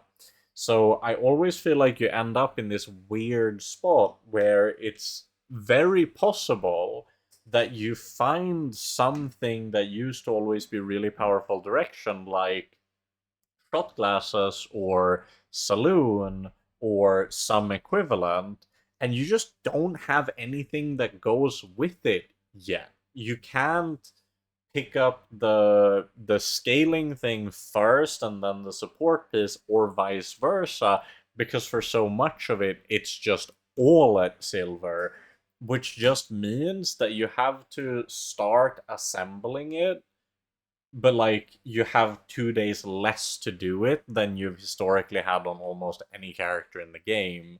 And ironically, the only thing that starts at bronze is like the Oni mask and the Shuriken, which are specifically the ones that are vastly more powerful late than they are early. So I've found that to be like the big weird awkward thing right now of I'm stuck with a pufferfish or a shark claw, and they're both heavily nerfed into probably the most unfavored meta they've ever faced. And then I have to do some kind of mad dash pivot into the theoretical boards with the slow stuff or haste stuff or like whatever stuff. It's entirely just the time crunch gets very painful. Yeah, I've noticed that. Even only like I've not played too much Vanessa, but I've definitely noticed it because I was like praying for a slow because I went enchanted item start and I got like a fiery shrimp or something, and then you can just like not find any like the really good slow items and like especially the ones that like start higher tier and again like vice versa, right? I had like at least like Julian starts at bronze, right? But he's one of the items that you need to like you need to like also probably find upgrades for the items that start bronze, and it just feels harder than it ever has before to like make that sort of thing work out. And it's I think you like nailed like the actual reasons as to like And I why. think a lot of it comes from the fact that I'm like stubbornly refusing to like I chose to stop playing Vanessa before I started trying to consistently go for Julian or Crow's Nest lines, because I think that vastly changes the perception you have of Vanessa as well. Your willingness to go for those lines, the same way your perception of Dooley is very influenced by if you're willing to core carry, and your perception of Pig is very different depending on if you're willing to go for Silk runs. But just because both Julian and Crow's Nest are bronze items that have other bronze items they work with. I'm pretty sure, like, Cutlass, for example, is just a very easy one to find. That still means you have something reliable to play for a bit. You can even do it with just a revolver or a fang or something. So you just need to find easily accessible bronze items, and you have direction for pretty much the entire run. So I think people who are willing to play that line whenever it presents itself will perceive Vanessa as way more consistent. I just personally really don't like playing that build.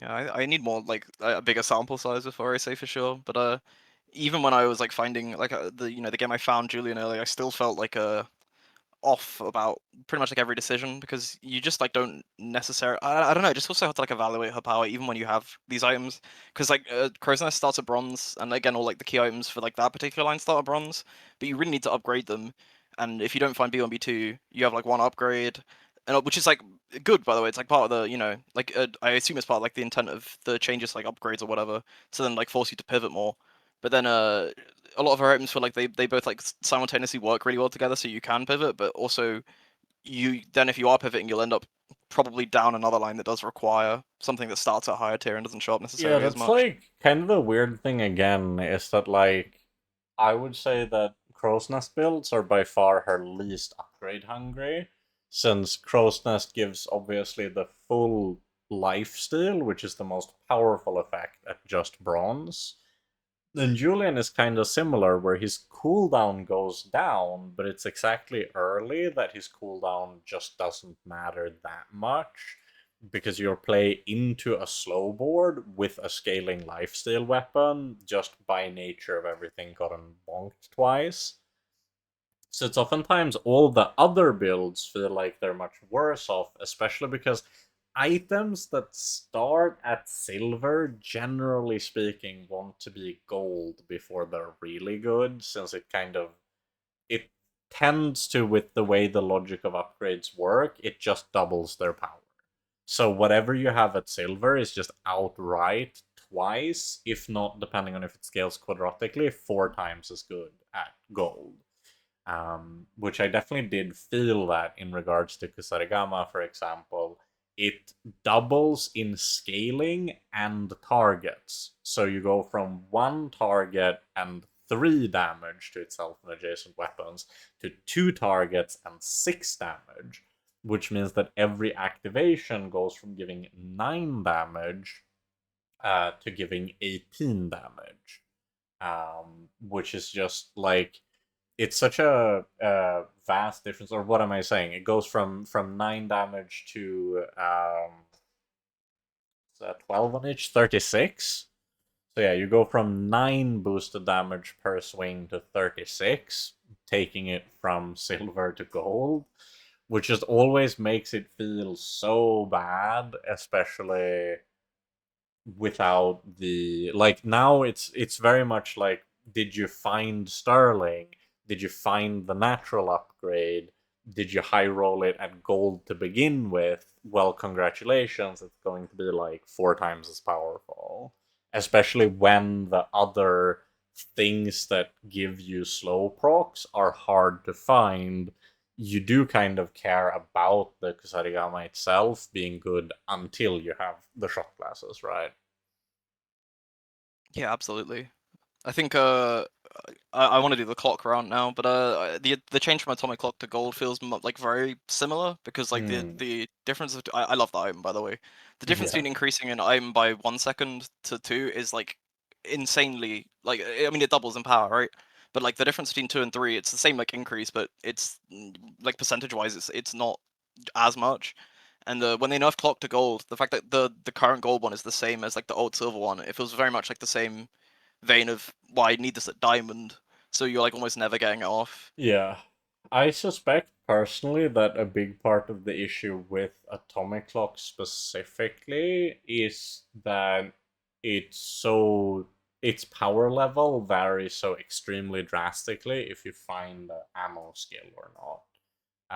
So that they maybe just found that, like, if any time you have something that reloads, like you have cannonball, powder flask, the skill from the ammo guy, like you're sitting on a gunpowder, what have you, if you then can reliably find the clock and then reliably upgrade it, maybe it just becomes weirdly consistent for such a high roll, is my personal suspicion. Yeah, I understand why it got nerfed. It just it's like my favorite item, so I'm Yeah, personally yeah. sad by its It deletion. has some of the Caltrops like eels quality to it, where it's Yeah. drastically different in power versus different enemy boards, and that's maybe something to consider. Though It's I not do. not the best thing to have as as a Yeah. super common build. It kind of almost has a trait, though, of just, like, always being kind of insane. Yeah, it's for sure like a super strong card, but it has like it counters certain builds in ways that are really extreme. Like they never had a chance because you had clock, because it completely screws their combo. Like there's certain things you could hit that like will just break their loop, and their board is never doing anything now. And Yeah, it could I just be mean, one Block my cast of silk atomic instead of my clock. spike shield, I lose. Yeah, it, exactly. it, Like there's it just ruins. there's so many like ways that you could screw them over in like a very Yeah. specific way that they couldn't possibly have combated. Because it's like you can't even have radiant, right? It ruins It's Dooley such as an well, evil right? card, It's a It's mean card. it's the best feeling though, right? Because normally Dooley can't. Well, it's actually much less true nowadays, but like it was such a good feeling back a couple patches ago when Dooley couldn't really survive like late game, and then you're fighting like a pig with an obsidian tree, and then the clock hits the tree on the first hit, and then you suddenly win like an amazing match. That's why I love that card so much, even though it is objectively like deserved to be nerfed, but it has a special place in my heart. Yeah, for Yeah, sure. but I it's mean, it's super yeah. fun to be the one, clocking them. But when your power comes from your randomness, that's usually the sign it's going to be a problem. Yeah, Yeah. that's the thing is like you could just have so much of the card's power is like predicated on like what is the first item it hits. Like that might be the thing that literally just the fight in like a big chunk of fights that have atomic clock. So it's deeply random in a way that even I mean you could say the same of like icicle and stuff, but especially I, like I was thinking Ice Club, the stupid 99-second yeah, freeze. I mean that's another one that's just like the fight is just different if this hits like Rex as drastically well. so. Yeah. That was the biggest annoyance to me. Like last season was Rex specs. That thing always Yep. ate the core every single time. And I guess clock Yeah. in the same way, right? Clock ruins Dooley. If you hit one clock hit on the core, it's over. You probably win that fight if you're first like fighting someone that's got like an 8 second core. Yeah. But then you could just as easily just hit some you could just as easily hit their cool LEDs and it did nothing.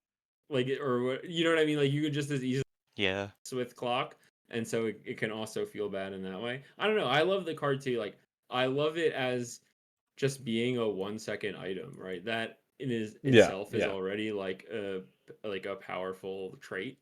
So I like it for that reason, but it's a super I cool idea. almost kind of hope that at some point maybe we just make atomic clock increase cooldowns by like half a second to a second, and then just have like at least a little bit more ammo. Because I think it would both mean that actually finding a skill or reload or what have you is a lower proportional increase in total ammo. That's kind of the crazy thing right now, right? How easy it is to just double the ammo. Or we could just make it always only increase by 1 second, but gain more ammo when you upgrade it to diamond or something. Because that's the thing that feels the worst to me right now, is that it's a gold item that you can't play without support. You need to both hit the item and the support, and then it's nuts. But it feels a little bit like, maybe we make it Yeah, it's like a 5 project. ammo or something at diamond rather than the 2 seconds, which would also mean that the raw variance of like where did the first 2 second hit becomes lower as well. I mean, You I could think also intuitively that's a good way to balance fast ammo items. Like I think that Yeah. the most recent I've rework of been really happy Uzi. with we have that on so many items now. I really like that as a upgrade thing. Yeah, because it's like a different form of power. It's like your Uzi's downside should be that it runs out of ammo. Clock's downside should be that it runs out of ammo. So it makes sense that the higher versions address that the weakness of the card in a sense. you could change And the cooldown, right? I thought that would be quite a nice way of handling clock if it's like 5 seconds or something, and then or like just a higher cooldown. It could yeah, be but a way like, of handling does a it. 5 second clock even do anything if it like is? But Probably I not at mean, 5, but like Yeah, 3, 2, 1 maybe. well, they put it to 2 and the item was unplayable. They did do that at Yeah, one point.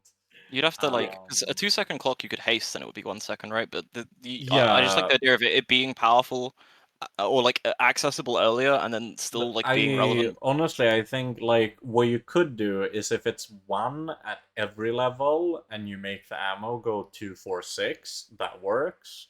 Or you could make it so that the cooldown increase is 0.5, 1.5, 0.5, Like that. 1.5.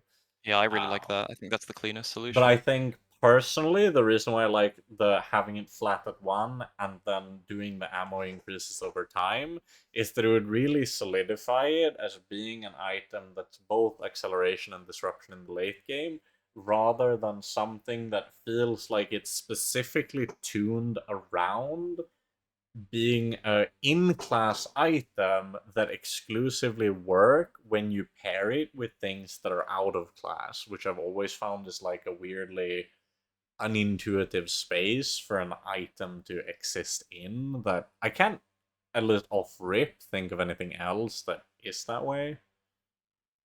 I mean, I would say that there was like there was kind of like pig builds that required off like a something worthwhile to speed run before they printed Atlas Stone. Like Yeah. there was like no item that you wanted to like speed run on pig. Like you would have to get like a soul of the district or whatever in order to have something to charge with your apocalypse pig build. That was like a example of that. But I think that like for in terms of like agree with you that like to me the core thing with clock is that it's like a twilight card. It's like a day 14 card, and what makes it a day 14 card is the 1 second, and Yeah. that to me is his identity. I honestly don't want to play against Atomic every run. You know what I mean? So I think that it having it be of super late game card is the best direction because it's the kind of it's the kind of thing that competes with all the other BS things in the late game by nature of just how fast it is. So I like that for it. I think it's a good niche. I want to hit the. I have a dream build that I've been trying to go for ages, and I hit once, but then the only fight I had with it was versus Bonk. I want to get the atomic clock, a pendulum, and then like crit core, and then get flashy reload, so that the clock goes off every tick. That's been I had it with ignition core, and I had 100 crown ignition core through like the like, liquid syrup, but then the guy had bonk, so the recording it didn't even work, and I was super sad by it. Yeah. I go for it almost every time I see like the flashy reload guy. I'm like, oh, I can try for it once more. One day I'll hit it. Yeah. Oh. Bonk, the killer of dreams. Yeah, that is actually tragic when you hit the unicorn and you just get a nope. Yeah. No, thank you. Bonk is one of those skills, though, man. We could do a bonk complaining section if you want. I'm a weird, controversial one because I've actually never been one to mind bonk much. Obviously, like, yeah, the skill is really overpowered. I'm not gonna argue that. It's more that just like on a subjective, like personal level, I've never really had bonk make me feel anything in particular, whichever way. I'm just like generally indifferent to the skill. I feel like I beat it often enough that I can't be mad at it. Yeah, that's kinda, my honest feeling about it. It's definitely like a dually thing, right? I'm always, every single game recently, I'm always thinking like, how can I make this loop? How can I get this to go faster? And then all your calculations, you sit there for 10 minutes or whatever, and then you queue up against bonk, and it's like, oh, absolutely nothing I've done works anymore because I'm against bonk. Yeah, that feels very fair. That's very fair. Yeah, I think charge players probably hate bonk quite a bit more because it deeply screws up charge a lot more than it. Like I play a lot of like soft charge where it doesn't matter that much. Like right, a lot of the non-infinite loop. Yeah. Like a lot of the time when you're like in the middle of the game with ignition core or something, like a second here or a second there is like you almost don't end up noticing it because at the end of the day it's more just like if I put a lot of burn on you a few other things will actually matter to the outcome of the fight than you have a lot of burn on you. I've actually, I think I've just been unlucky, to be honest, because the times I've been in similar spots, it's like I'll have like a LEDs or something, and the LEDs will hit like a silk, and it's like, yes, this is gonna work, but because of bonk, it's gone off a second too late, and they get like the combo off, and I explode. So I think I've been deeply unlucky with bonk before. Yeah, that definitely sounds very. I cannot say that I personally relate to that experience. Oh. Yeah, bonk is like super strong. It's on a fight that is. I guess it's a bit like old Radiant Corsair, right? Like the fight is quite easy for the just like giga high roller fighting it. And I haven't had bonk in like 100 games. I might feel less bad about it if I could just hit it once, but I never get it. I think does that guy have a ticket or not? I think he doesn't. He does not. No, he doesn't. But he has very good EV loot. His loot table is one of the most valuable. So like even if you don't get bonk, he's one of the best gold value monsters in the whole game. A bunch of mediums, a diamond small, medium golds, diamond smalls, and not just the diamond small, but he has enchanted small golds, and then he has 40 gold bar, the diamond gold bar. So that gives him crazy expected value on the fight. But I guess the big thing is probably which day is he on? So he's on day 7. Yeah. So nowadays, they've added so that there are 3 medium fights on day 7. Treasure Turtle used to be a hard fight, right? Not a silver. Did Cosmic Rock get removed from that day? No, Rock on 7 is a bronze, not silver. Oh, yeah, because I know how Bazaar's not updated. Yeah, but I just realized I've not seen Rock in a while. Oh, yeah, no, interesting. The Bazaar DB is stating that currently Rock is bronze on both 7 and 8, which I think could be true. Yeah. Well, it was a silver before they did some shuffling 3.0 or something. But in any case, what it mainly means is I believe there are 3. Unless is Rock still silver on 7? I don't know if it shows. I just feel like I've not. I feel like it's definitely bronze. Or maybe it's not there at all. I think it might not be there at all. I don't know. I was looking at this and I realized like I've never seen it on day 7 in a very long time. But it could just be variants. No, okay. Silver on 7. It does say RDB. silver. I think it is silver. I believe that is correct, but I'm not sure.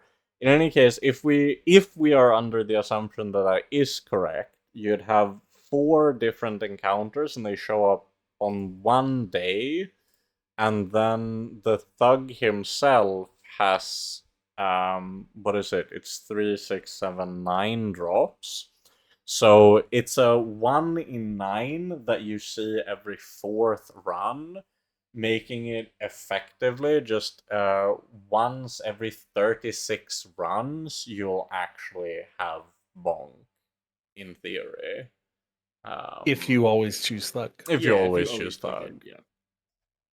That's, I think, that's I mean, you could argue that, like, I would argue that if you can kill Corsair, if you have the option of Thug versus Corsair, I would actually favor Corsair unless I really cared about the plus slow drop from Thug.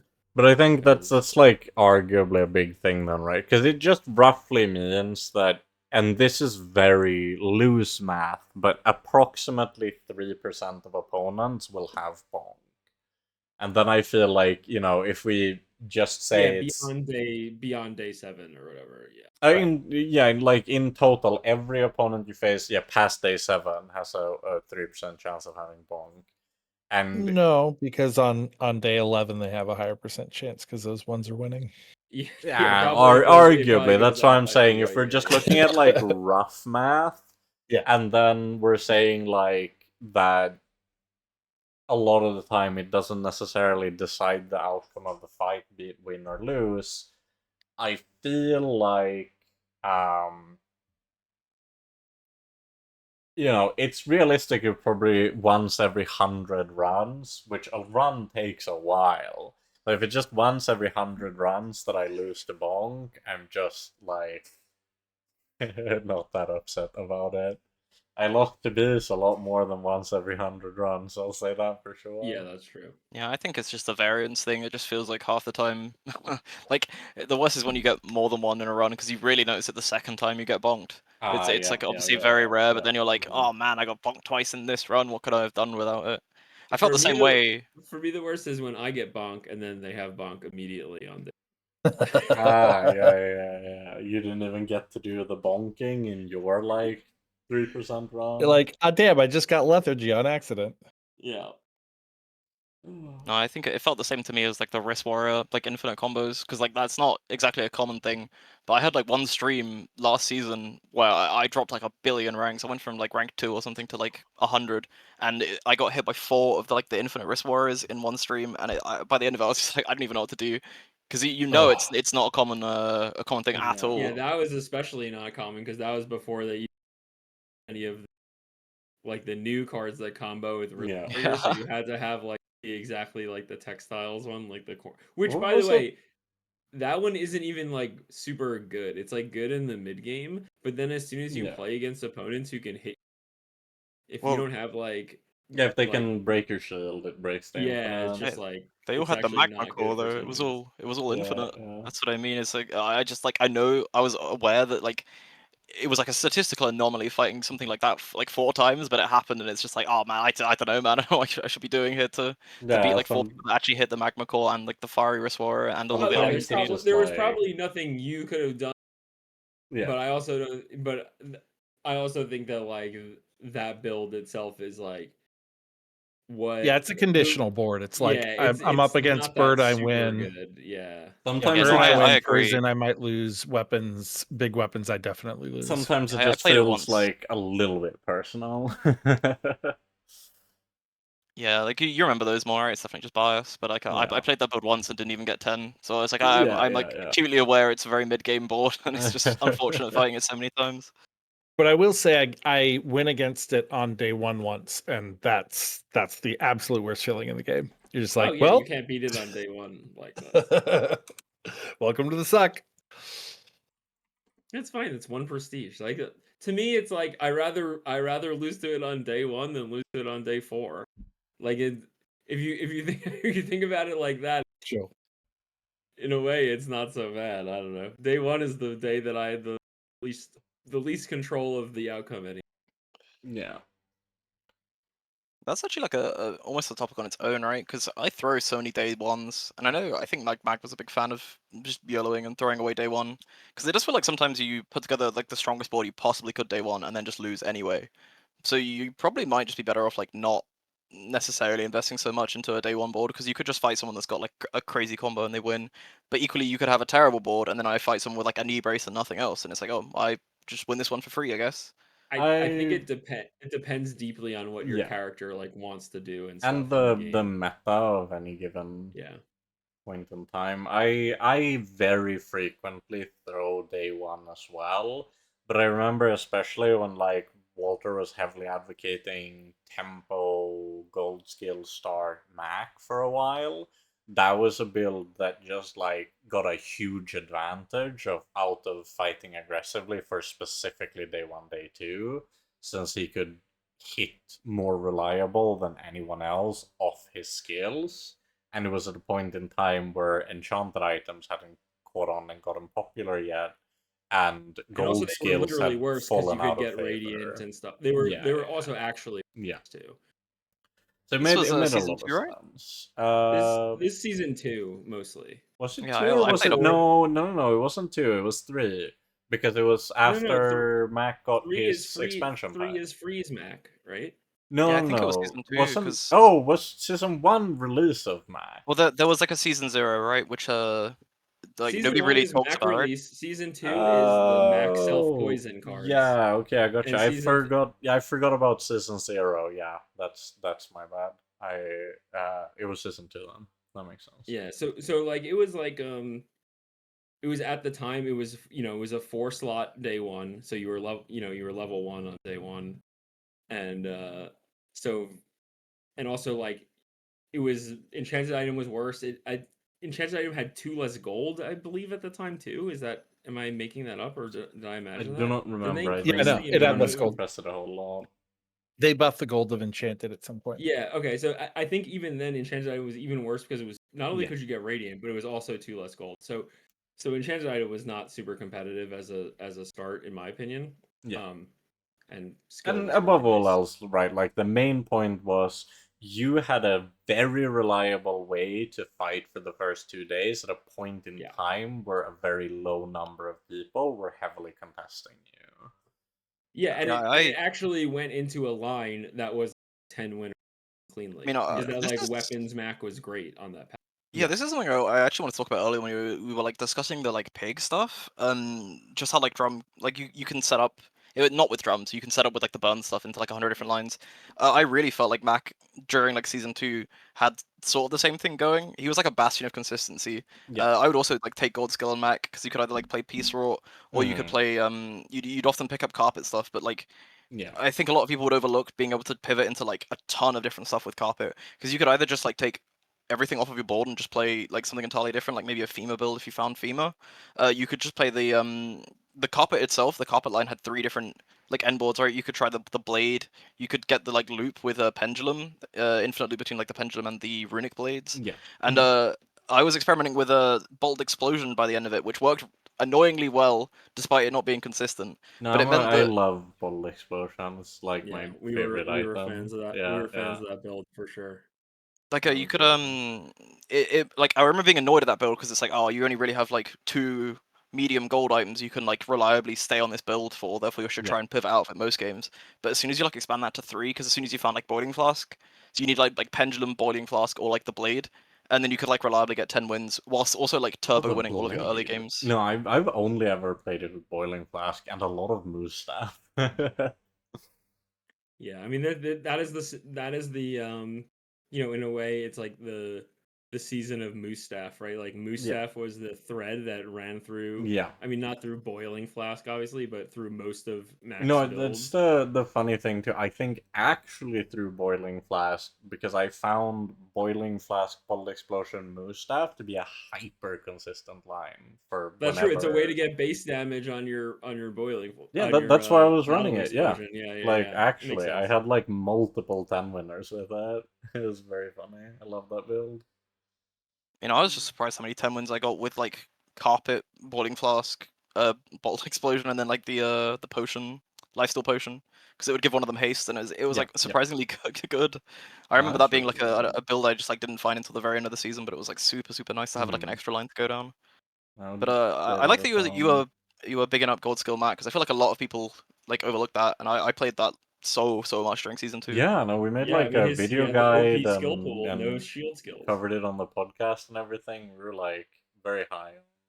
And it was super fun because you would take a regen skill and then you'd click Jungle Ruins and you'd pray for three glands to start day 1 with like 20 regen. Go to Curio, buy gland, put it on my board, sell it. Yes, the gameplay. I also think there's like the flip side to that whole thing, where there was also like when Matchbox Pig was a thing, I played Pig for a bit. It's like also season 1, I think. So season 1, I'd play a ton of Skill Start Pig specifically, with the logic being at that point in time, all of Pig's mid-game options were atrocious, because it was before we had stuff like Showcase, it was before Lumbors got buffed, it was a point in time where Ganjo wasn't that good, which basically meant that the only days that you had relatively even, if not favored odds into other players, were day 1, day 2, abusing the fact that you had higher base health and pretty much nothing else, which meant that if you started gold skill and hit just something, like any red skill, any burn to go with your matchbox, just anything, and if you could cheese even just one of the 2 wins, it felt like night and day for your run, because it would buy you 1 whole extra day if you started lose streaking as soon as you hit the mid-game. Yeah, I mean, that was back when Pig had more inevitability than now, I would say. And mainly when that was you like... said the only days he was relatively stronger against people, and it's like, no, it was day 12 plus. He was like in terms monster. of like the days that you have to win in order to live to 14. Right. Yeah. Earliest days, yeah, it really was like, I need to pick up 4 wins before I hit the lull, and then I do crazy shit where I sell off my board, move into some scalar, I throw for 3 days, and then I come out of the ashes, kill everybody. I love that Pig. Like, honestly, it wasn't even that he had more inevitability per se. It's way more that I think that's what happens to any character that has nothing but inevitability. It just like forces you into this, like, if you know that the only thing that's gonna get you to 10 is if you scale enough that like you are reliably, or at least you have to be favored going through like 7 days on no life. You have to go for the most degen stuff like imaginable in the game, or it's just never gonna be consistent. And so I feel like anytime any character, like any of them, have been in that state, they start just going for fiendish stuff. It's actually like interesting, right? Because they've released in the past, like Toby, people just asked them, right? They released the stats on like win rates per character per day. Yeah. And I find that when you do have that sort of inevitability of like one character having such a dominant win rate like Pig did at the time, it also feels bad for like, it feels worse for other characters, because if you start losing early, it's like, oh, I need to, like the Pig is now building for like the most disgusting stuff. You're like, I need infinite freeze, or I need like atomic clock on dually. It's like you then change the way you play in response, because you know you're gonna have to fight some like crazy strong builds. It's Yeah, a you're like, pretty I nice guess not it's a being like keg that. run. Yeah. Yeah. 3 losses. I guess it's a keg No, run. that was such like the vibe of that entire just season because I played more Vanessa than anything else, and it was very like I'm winning. Life is good. I'll like depth charge or something. I'll win on day 12. That's fine. If you were like 0 and 3 early, it was just like, where's my keg? Where's my keg? Where's my keg? I think the only non-keg build that I actually had genuine comeback wins with was exclusively Arbalest. I managed to beat like the skill that makes your weapons have damage equal to your income or whatever or gold. Cash deposits. I hate that skill. Yeah, I beat cash deposit Caltrops Pig on a double dive weights Arbalest board on my side. That one I was proud of. Oh. It's just like, I don't care if I activate a million items, I will shred you faster than you shred me. I've never experienced that. It's always the worst feeling when someone has cash deposits, caltrops, and you're playing dually because it's like, oh, my poor Uzi is now murdering me faster than I could ever do anything. Yeah, it's so Luckily, much worse when it's Uzi. yeah, luckily it's no longer like the case. Dually actually has like builds that can go late. I mean, it was basically just like hammer or bust, I think, at the time. Yeah. And I guess clock would have worked back then, but I don't know, it wasn't on my radar as much. And maybe not It's into, like, Caltrops. yeah, probably not. I guess you'd need like the 10 times defensive scaling or something, like a Yeah, shielded yeah. core or something. I don't And know. even It's then, like, with cash deposits, it's rough. yeah. Actually, one of the builds that Shield Pig's keeping at bay right now is Cook with caltrops and all that jazz because the caltrops aren't enough. Yeah. It's out shield scaling your damage even though it's spamming you. So yeah, that's one of those boards that'll come back online as soon as that one does. It is It very was really funny. good right before this patch. Actually, it was one of the more consistent lines last season. Yeah. It's. You're I making think me it's like especially funny whenever a character predates one of its own builds. Like whenever Pig is the thing keeping Pig in check. Oh, Pig's always keeping Pig in check. There's always a build of mine killing a build of mine. Like it's always the case. You're making me like want them to not nerf like the fitness and stuff. Yeah, dude. That's like the hidden truth sometimes. But I will say, and people don't give this enough credit. This is an important thing. The fact that there has not been a mid-season like nerf fest means that there hasn't been the chance for that like multiple arrival. And they know how good like the burn line is. They know how good several lines are, and they always do like multiple series, right? And then also multiple buffs, which are going to change the available meta anyway. So it's like I know that there's a sleeping giant, but it's probably going to stay sleeping. Like there's we're probably going to skip it because so much upheaval's going to happen. God knows what Stella will do to the meta. You know, Yeah. So That's definitely just the way it is. I think it's far from the first time a giant has stayed sleeping just throughout an entire meta and just like never saw the light of the sun. It was only whoever dwells in the shadows and just farm people with it. That was like largely my perception of like the monitor lizard meta. Because back Ooh. then, just doing like core carry stuff, but when Alpha, Omega, Beta Ray were like really, really powerful, so many people were just going hard in on the lines with like all that other stuff, like trying to force the monitor lizard, the companion core, that stuff. Whereas, kind of, if all you did was just hard force going for um the much more aggressive red scaling or burn scaling, it was like Monitor Lizard that came online like 4 days before Monitor Lizard comes online. That's actually super interesting because my experience of that patch was I tried like the like weapon damage scaling exactly once. I fought like 3 people that had the toxic like corrosive weapon skill, and my weapons were doing like minus 300 damage. And then I started conceding every single game I didn't get companion core for the rest of the patch. Oh, My that's dually win rate so funny. my dually rate to this day is still like it's like 49% because I had like 1,500 games, where half of them I was just conceding at the start when I missed the companion core. No, I was playing like above, like I was, I think, like 55, 60 or something on Dooley back then, because it was the first hero where I got to have a really high win rate because I started playing him when I was already good at the game. And I don't think I went Monitor Lizard a single time. I was just farming the whole way through like December or whenever that was. Yeah, it was the I full month also of played December. mostly Ignition Core Ray. Yeah, The whole we were time. all on I the wish I Ignition had. Core I Ray played train.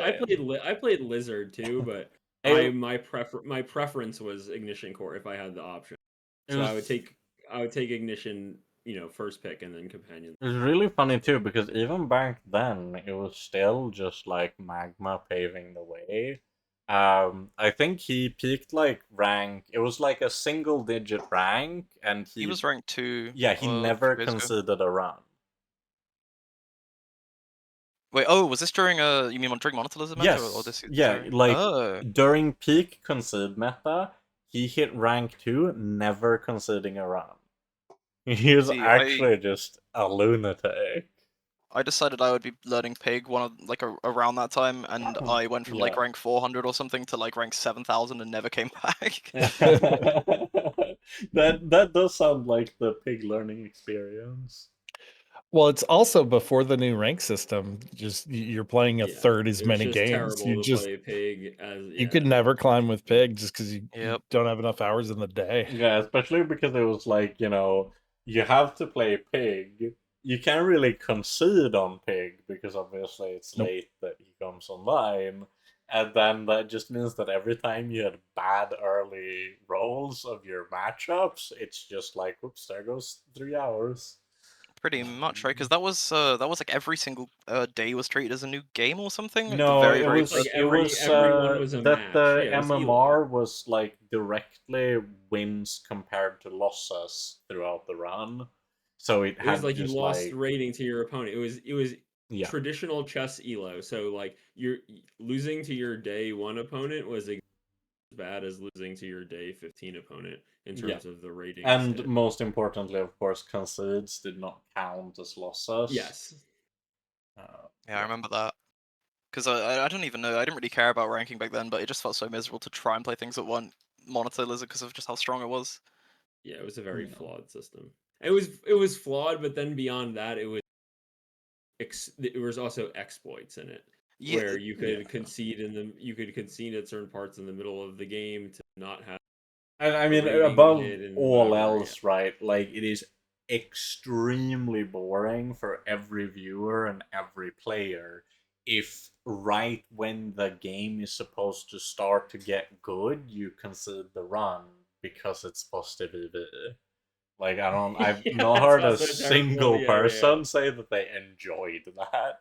I think it is no, I very just didn't. like universally hated, but it was so early in beta that it was very like, yeah, that it was yeah, just and that's just also what it like people are was. just discovering the game. Like the Yeah, more people are like fresh to the game, the like less cynical their approach is generally. yeah, So it's like early in the development, people are always willing to like put their best foot forward, like try the yeah. things that the developers want them to do and play things the right way. And then it gets sweatier and sweatier and sweatier as time passes and people And also just learn the like system. as people learn to get good in the first place, good enough that like you can realistically try to go for a high rank. And it's also like it always ties into streaming culture where if the game blows up on Twitch, you want to be the guy with the highest rank because that places you at the top of the largest influx of viewers. So it's very like there is a very tangible incentive for abusing the system as hard as possible, and that's what people did. I don't think anyone really blames them for it. It just makes Magma such a crazy anomaly for just being like, nah, I'm not gonna do that, and somehow, even though by all rights he should not have been able to, just hitting like insane ranks off of just being cracked at the game, I guess. Yeah, he is just insane. Like, even like we always joke, right? He's the guy that got critical nerfed, and he's like still finding success with it. It's partly the reason why I wanted to like try critical this season, is because if Magma can do it with like consistency, then there must be consistency here. And then I try it, and it's like I do not find I don't get the consistency whatsoever, unless And I I hit like think 2 like items. just have to glaze Magma and have to highlight something that is genuinely extremely cool about the game. I think there are few games still around these days where other players inspire you to the degree which I feel like they do in the Bazaar, where it really is just that feeling like the reason every Dually player talks about Magma is because so many of us have gone through this experience of seeing him do something we didn't even know was possible and thinking, holy fuck, what if that could be me? Like, what if that is something that I can do within the game? And wanting to do that, especially when it isn't like, it's not like watching someone be completely cracked at like a reaction based game, because at the end of the day, I'm just going to be like, I ain't that guy. I know I'm not that guy. I've never been that guy. I will never be that guy. I can be quite competent at a shooter or a MOBA, but at the end of the day, it's such a different playing field just in terms of, do you have the literal physical dexterity to play at that level? And especially if you have like chronic wrist injuries, you just know like, even if I could try, I would ruin my life in the process. Maybe it's not worth it. Yeah, Some it's like you want people, to go back to being 16 and having like 12 right, time, having then two maybe you functional can. wrists and just gaming Yeah. all day. Cool times. I'm definitely not old. But when it's the Bazaar, you know that there isn't some kind of arbitrary physical barrier preventing you from doing what Magma does. It's the only conceivable reason, and this goes for like Ragnar as well. He found some like insanely unintuitive lines when it came to like weapon boards with early holsters, way before anyone had caught on just how good they were. I mean, a lot of the time I'd see that with like Trinet and just insane like LED pylon lines. Just I could go on and name more players and more players and more players. The thing that was universal between all of them is that they would do something where the only explanation for why they could and you couldn't is that they had to just be that much better. And that really fires me up, right? Like, if the only thing, it's not that they have way better reaction speed than me, or mechanics, or train the game all day, they are just booting up the Bazaar, queuing into the game, and playing better than me. That makes me fired up. Like, above anything else, to be quite honest. It's super cool. I think like it doesn't even necessarily need to be like a top player either. I've had sometimes Mm-hmm. where I'm like watching someone that's either new to the game or just like not necessarily like someone going for ranks or something, and then they'll make a decision that, or like face value, I'm like, why? Like I would never do this in 100 years. That seems terrible. And then like 5 days later or something, it ends up being like this crazy board, and you're just like, what? You've blown my mind. Yeah, yeah, I yeah. would never have gone for this line, and now I see the payoff. Like That's a friend of mine that doesn't play the game anymore would like share me these screenshots all the time of like armadillo builds or like random like Dualtron stuff that I would just look at it and be like, I don't like armored core or like force yeah, field with no defense yeah. grid. Like I can go on, but you just look at it and you're like, how did this work? And Mm-hmm. then you like, think about it and it's like, well, that's insane. That's another line that I could like theoretically like fold into gameplay and have like a broader understanding of the game. It's like you're always getting better at this game. It's brilliant. I really like it. Yeah, and it's been such a big driving force of the podcast as well. Just the fact that, like, almost no matter who you bring on, they'll end up just saying something that you didn't expect, and you just go like, "Wait, huh?" Like, Yeah, it's yeah, actually insane how many of our guests have like come on and been like, I play the game this way, and then how different they are from one another, yeah, and then how many of them are successful playing the game yeah. drastically different styles. Like you can even have like I think it's Pigmain really into Pigmain, and they're just nothing alike. Or we've had that especially with yeah, and like or just like Trinet just Duelies has and like Duelies. opposite takes of like everyone about what Yeah, or like it's so or like fun. we talked to Natalie and she's like going with skill start dually. I mean, I know you're a skill start enjoyer as well, sir. Like just like so many, but like at a time when I thought I was gonna hear, yeah, enchanted items is the new dually store. You know what I mean? That's what I was expecting to hear going into that episode. Yeah. Like that enchanted is like the new dually meta, and we just got something else, and like I learned a ton.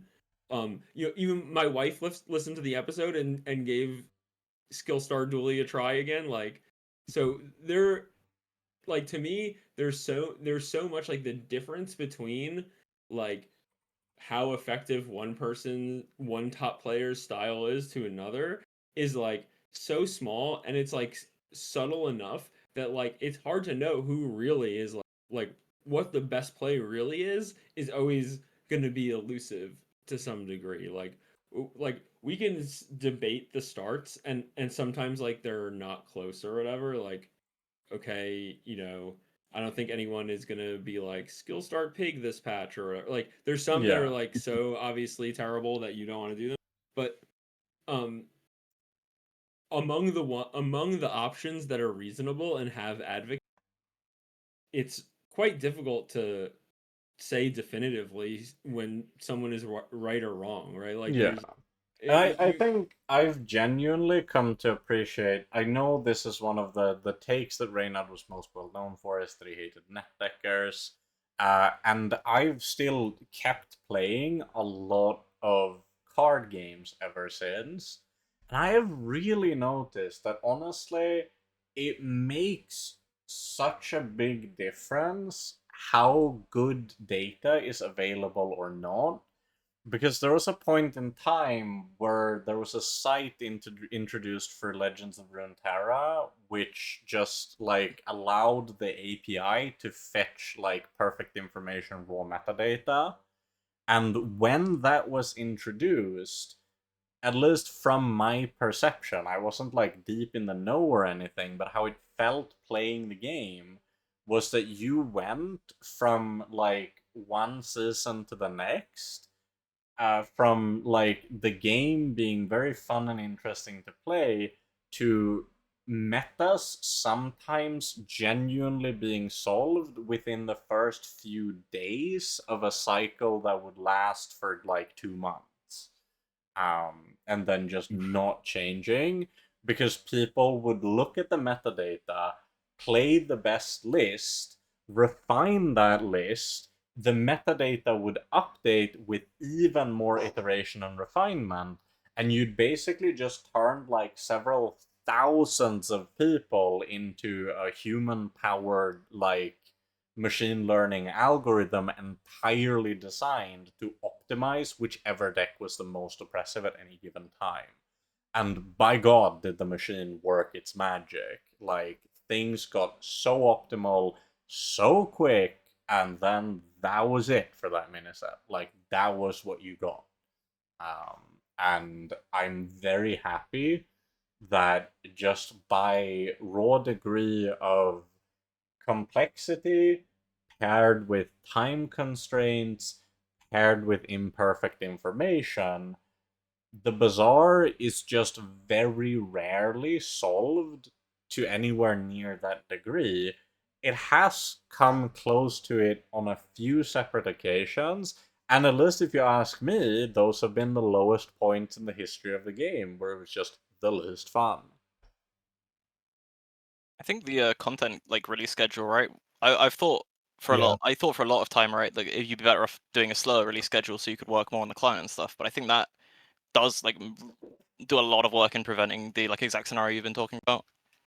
Yeah, no, for sure. And it's like we talk about, right? Like, if players had unlimited access to raw metadata, and obviously I can't say factually, I'm not a dev, I don't have access to that data, I don't know if the data really indicates that Burn Pig is as powerful as Goose is claiming that it is, but if we just pretend that that statement is true, because I'm sure at least some of the time when someone makes a claim like that, the statement is true, we can very reliably say that if the player base as a whole had access to perfect metadata information, they would very quickly see that the core items of that build had a disproportionately high win rate, and they would have figured it out very quickly, putting the devs on a crunch of we gotta fix this quick, but we also need like content to replace it or the game will go stale.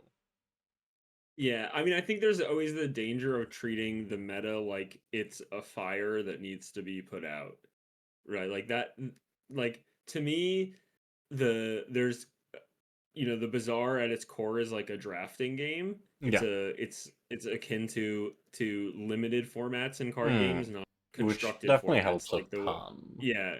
not constructed for like the way like Legends of Runeterra rather is like a Yeah. constructed game, right? Like Mm-hmm. so it's the process of optimization is much more I don't know. It's more laser targeted. Yeah. It's even more like of a refinement than the Bazaar is. But in a drafting game, there's that self-balancing aspect where something becomes popular, its counters become stronger as a result of it becoming Yeah. popular, and then as its counters become more popular, it becomes the counter become and so you have the natural rock paper scissors Yeah. development and then people viewing that as like rock paper scissors we have to change that but actually like rock paper scissors is okay, this is going to sound weird. Rock paper scissors the game is a great game.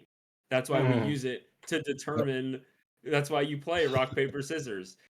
I bet rock paper scissors is a game that you've probably played more times than a game just because you've used it to determine whether you go first in other games, right? So like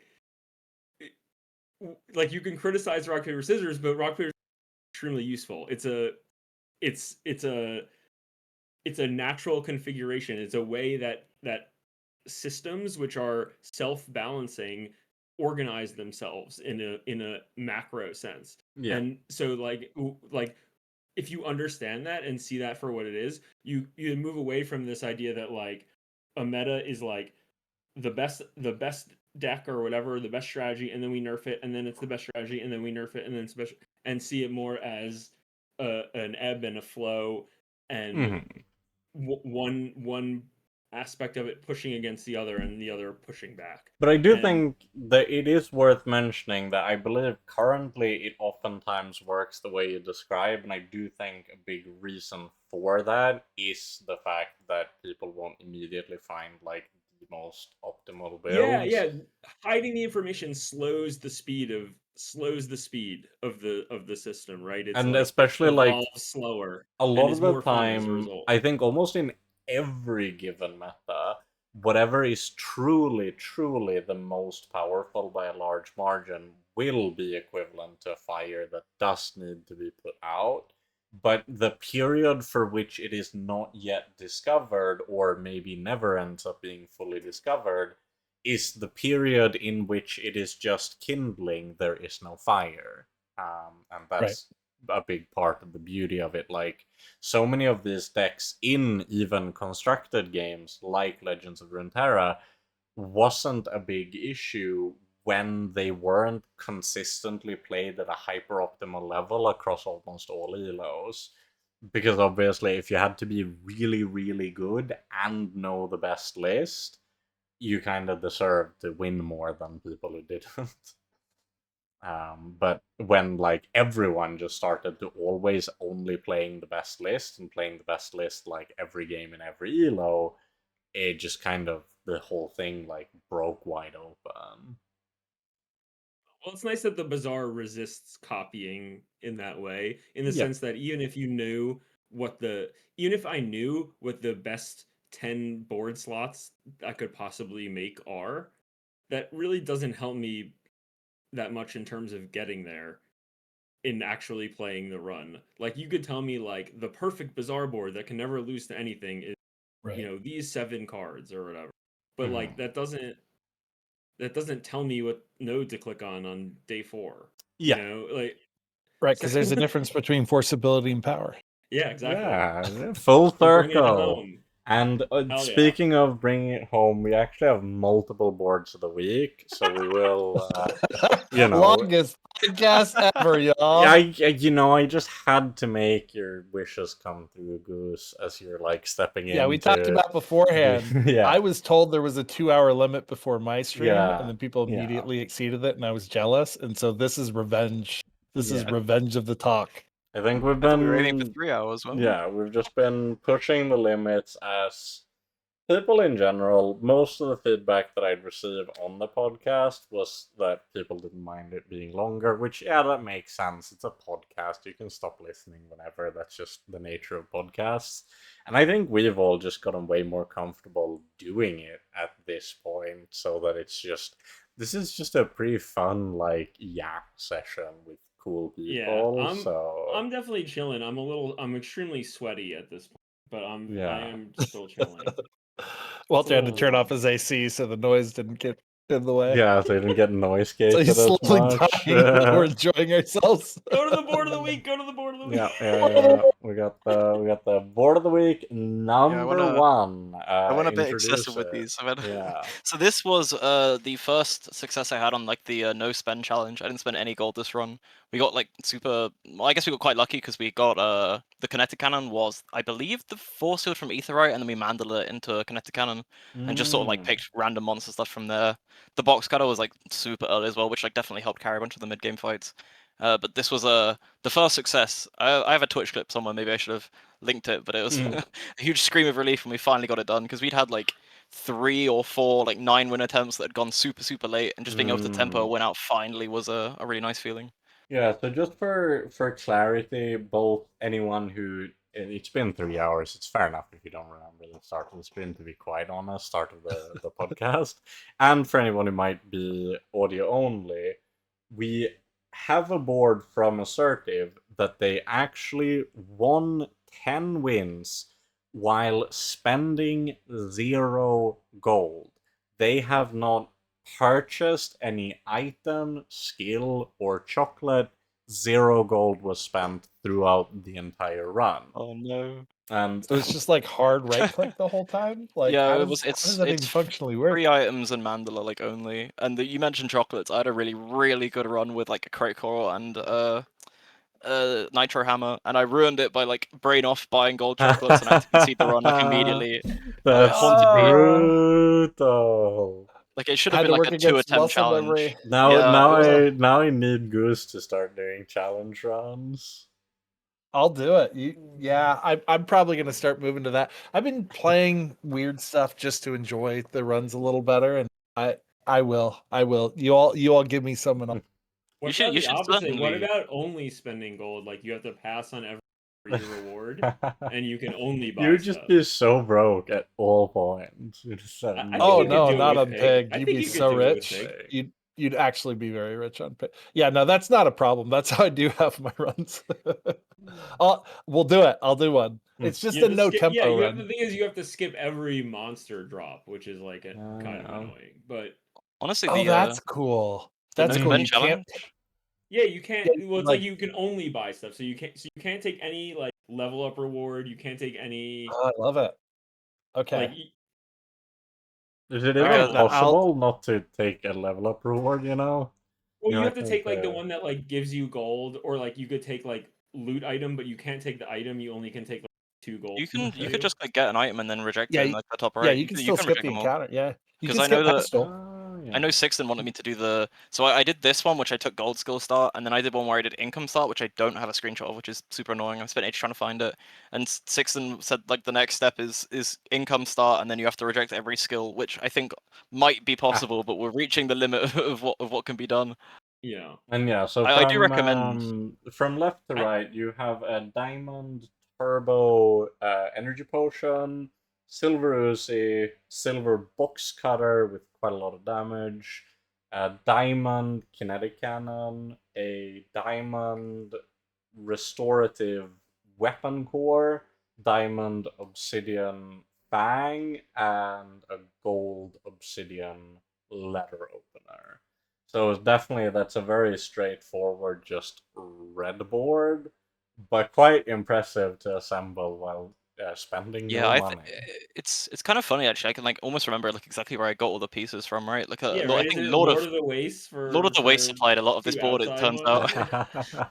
And then the Fang is from like We the had you actually it's Diamond though. covered. Where did I get the Fang from? Box cutters from what, Morgoloth or whatever, or Get No, a Tool? the box cutter was from Get a Tool like day one. Get a It was Tool? like Okay. it was Oh, immediately like doesn't lock in moment the as soon as you get it. Direwolf have like diamond fangs? No, that's what or I was thinking, something? right? Because it's silver. No, Is that's it gotta a- be Direwolf. Mimic, Oh, right? I this is think it was Mimic. It was the Mimic. You're right. Yes, I was like, I Yeah. swear something has diamond fangs other than Sabretooth. Yeah. Yeah, And then no, the Uzi was from like That's it. Battlefield or something, like get a small weapon, which I was fishing for it like the whole game. Every run I would want an Uzi somehow from one of the nodes. And it's just the starter line, and we got it over the line because I think Cannon would have fallen I off mean, if we got one. getting Uzi Yeah. is huge, right? You have to get it from Hooligan or whatever, Hoverbot Hooligan or whatever. Yeah, well, the problem or was just when the you're doing small weapon nodes, right? Yeah, small. yeah, tiny. it was from Battlefield because every time you're Yeah. doing the no spend challenge, your board is so weak you can't kill Hoover. Like Yeah, every single time, I'd be like, I really want to get That's here, a good point. That's but a we good can't point. kill him. That's funny. Quite Yeah, I good. should try and So find the clip or that, something, but I do properly scream when we finally get it. Yeah. Board got number another? Let's- one. Oh, yeah. we got- and like for context, it's also quite impressive that you're clearly doing like no spam challenges and bullshit, and then you're like rank 500. You know. Oh, at that time, that was something I was gonna say and forgot. That was I was the lowest ranked player because someone hit legend and then posted like their carpet number, which shows like how early Okay. you are. And I was literally the no spend challenge put me at the lowest rank in the leaderboard. I was like 200 MMR or something like that. Well, that is fair enough, I suppose. That's justifiable. Yeah, We it got was. another one here. It's a bit of a Yeah, I funky went over the one. top with these, It's but this was a fun as. Energy Conduit, right? Is the name Yeah. of the leftmost one, and then Saddle, Dino Disguise, Restorative Diamond, Crit Core with Thrusters.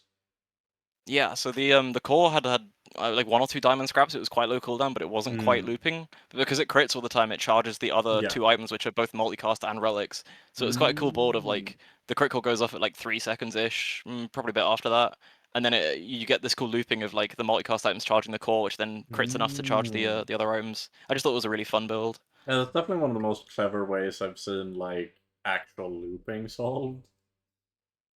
Is the reason I like crit core so much is because I love loops in builds, and it just lets you do like really out of pocket stuff that you just don't expect to like come up. Like any energy conduit's rarely on dually boards, like because you don't poison. But then if you have 100 crit on the crit core, you don't need to poison to get the crit up for items. Yeah. It makes me want to try primal core out because you can turn things into relics, but that's such a it's a dream, you know. I feel being able like Primal Core has always struck me as the kind of thing that like it was good when it came out, and then now it's kind of fallen off. But I know in my heart that it will be gas again at some point for some reason. I can just There were so many times I was thinking. So many times I was thinking if I had a primal core, this could be a relic. Yeah. I win against the Snazzer primal core board that kicked my butt. So it does just happen. wrecked me. Like Primal Core is definitely an item that has some potential. You just need like any incentive to actually want to pick it over other cores. And Yeah, I feel for like sure. something will come along at some point. It just inevitably. Yeah, I just assembled the shield pig combo too, and just immediately ate like my yo-yo and then my display case or whatever. It was like, yep, there goes this. Sword. Rest in peace. Oh, and then finally we have another kind of spicy one. This is left to right. You've got Saddle, Deadly Heart of the Mountain, multicast Eclipse, and then a Diamond Icy Dualtron. Soul the District. Deadly Soul the District. Oh yeah, what did I call it? Heart of the Mountain or something. Soul of the District. Yeah. This was a fun board. I don't really know. It's the kind of board that you look at, and I don't really know how I ended up in this kind of board state. I was trying to make the Dualtron work for a while because it was like 15 seconds slow, and then I got like both of the legendaries back to back, and thought, yeah, how often do you get to play a board like this? And I just prayed I wasn't going to get one shot. It was an experience. And the Eclipse giving things crit as well. Yeah. The Eclipse allows for some of the goofiest looking boards possible in the game. You like no longer. I was praying for a red button the whole time, right? Because it's got multicast, so you could do something cute there. Yeah, you could just let your opponents use your items for you. You don't have to bother trying to be fast or and it does clever. Did a ton of damage when it went off. It was it was one of my like favorite like nonsense boards that you don't really like ever plan for, but you just sometimes get given. Because the Icy Dualtron was from Pearl, and just like getting that is immediately like, okay, I have to. This is so cool. I have to now play around it. Yeah, you gotta. How do you Pearl? You can only go to the first Pearl screen. That was what I was doing during the challenge, but this wasn't one of the challenge runs. The last board on this board are not from that challenge. Oh, okay, sorry, I misunderstood. Yeah. I was really impressed. No, it's still. I do have one more like 10 win with like no spending gold, but I just can't find. To be fair, it was Probo. It was a Probo run. I mean, this is still an amazing board. Sorry, like, I was just. Yeah, like funnily enough, this board out of all the boards could very easily pass for a no-spend board since it's two legendary items. 2 legendary items is something from Pearl, right? Yeah. It's like, oh yeah, that makes sense. It's so plausible. That's very funny. I would be so excited to get Saddle from on a no spend run. I was hoping for it every single time. Every time I'd get a thrusters from like a monster drop, I'd be like, okay, all we need now is just to hit Saddle from Security Center or something, and we have a board. Right. It never happened. But I do recommend Goose, if you're looking for challenges, like you should try the no spend challenge, because I thought it would be like awful and miserable, and it's super fun, just like seeing what the game gives you and trying to make it work. I will try. I will try anything once. As a pig player, I can tell you though. Oof. Ooh, yeah, it might be rough on pig. It's gonna be fun to try. I was actually banned from playing Vanessa on it because some Rayolo, who's someone that suggested it to me, like they'd done it before on Vanessa, and they were like, yeah, I did it on Vanessa, so don't like Vanessa's banned. But I mean, I would never have done it on Vanessa. I'm too bad at that character. I mean, ironically, right? Like, if you did no spend on Vanessa, you'd have removed a large amount of the complexity, so it might have been like low-key easier. Maybe I have more success than just playing Vanessa normally, because it's not. It's my. You can get confused if you have like 3 options. Yeah, true. I would think that Dually would be the easiest for it. So yeah, it's weird that they banned Vanessa, when to me it's like, well, the fact that you get gifted a core is like huge advantage. That was exactly what I was thinking when I was like deciding to play Dually. It's like though, it was probably just with the logic of, hey, I've seen this, I haven't seen that, go for it, you know? Yeah, they might not have. Mr. Streamer, I choose you. You know? I'm just racking my brain for a pig line I could even put together without. You would have to get the force field from Aetherite and roll it into a drum. That's the only thing I could come up with when I was thinking about the characters. Enchanted items start with, like, you get like burning piggles or something, and then you can make a board out of that. Just the craziest like Matchbox board of all time. Yeah, just concede until you. Well, you can't get the because you can't buy the Matchbox. Well, you can get like small burn item rightmost, right? Yeah, you can you can fish for the Matchbox, right? Yeah. But I'm just saying, like, I don't know, to like have a board that wins early is to have like fiery piggles or something, and have like 6 piggles the whole way through. Any item that show up from like any item that shows up on multiple like nodes, because the other win I did with income start, which means you like don't get the benefit of getting a gold skill, was like a probo run with grenade. But I was like, I could actually fish for grenade because it shows up under like small burn item, and like the slowing events. So you're more likely to see some items over others, which was quite fun to actually like sit down and work out. And it paid off. I'm so glad it paid off. Yeah.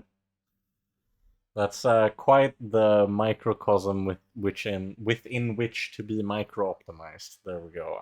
My words, it is midnight. We've been at this for like 4 hours, including the pre-podcast. The words are failing me at this point. The spirit is willing, but the flesh is weak. It's been fun though. It's been really, really fun. I've enjoyed yapping a lot.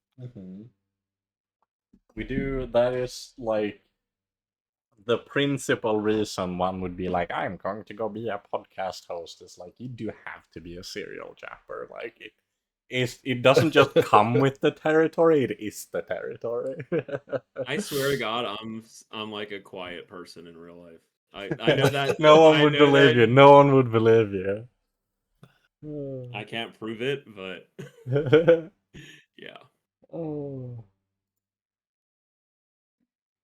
Well, I think that is pretty good. I don't think anyone will be able to complain that we didn't cover enough ground. So, before we fall asleep live on recording, I guess that's the opposite of live, but like during the recording, whatever, you get the gist, we will wrap up with our socials.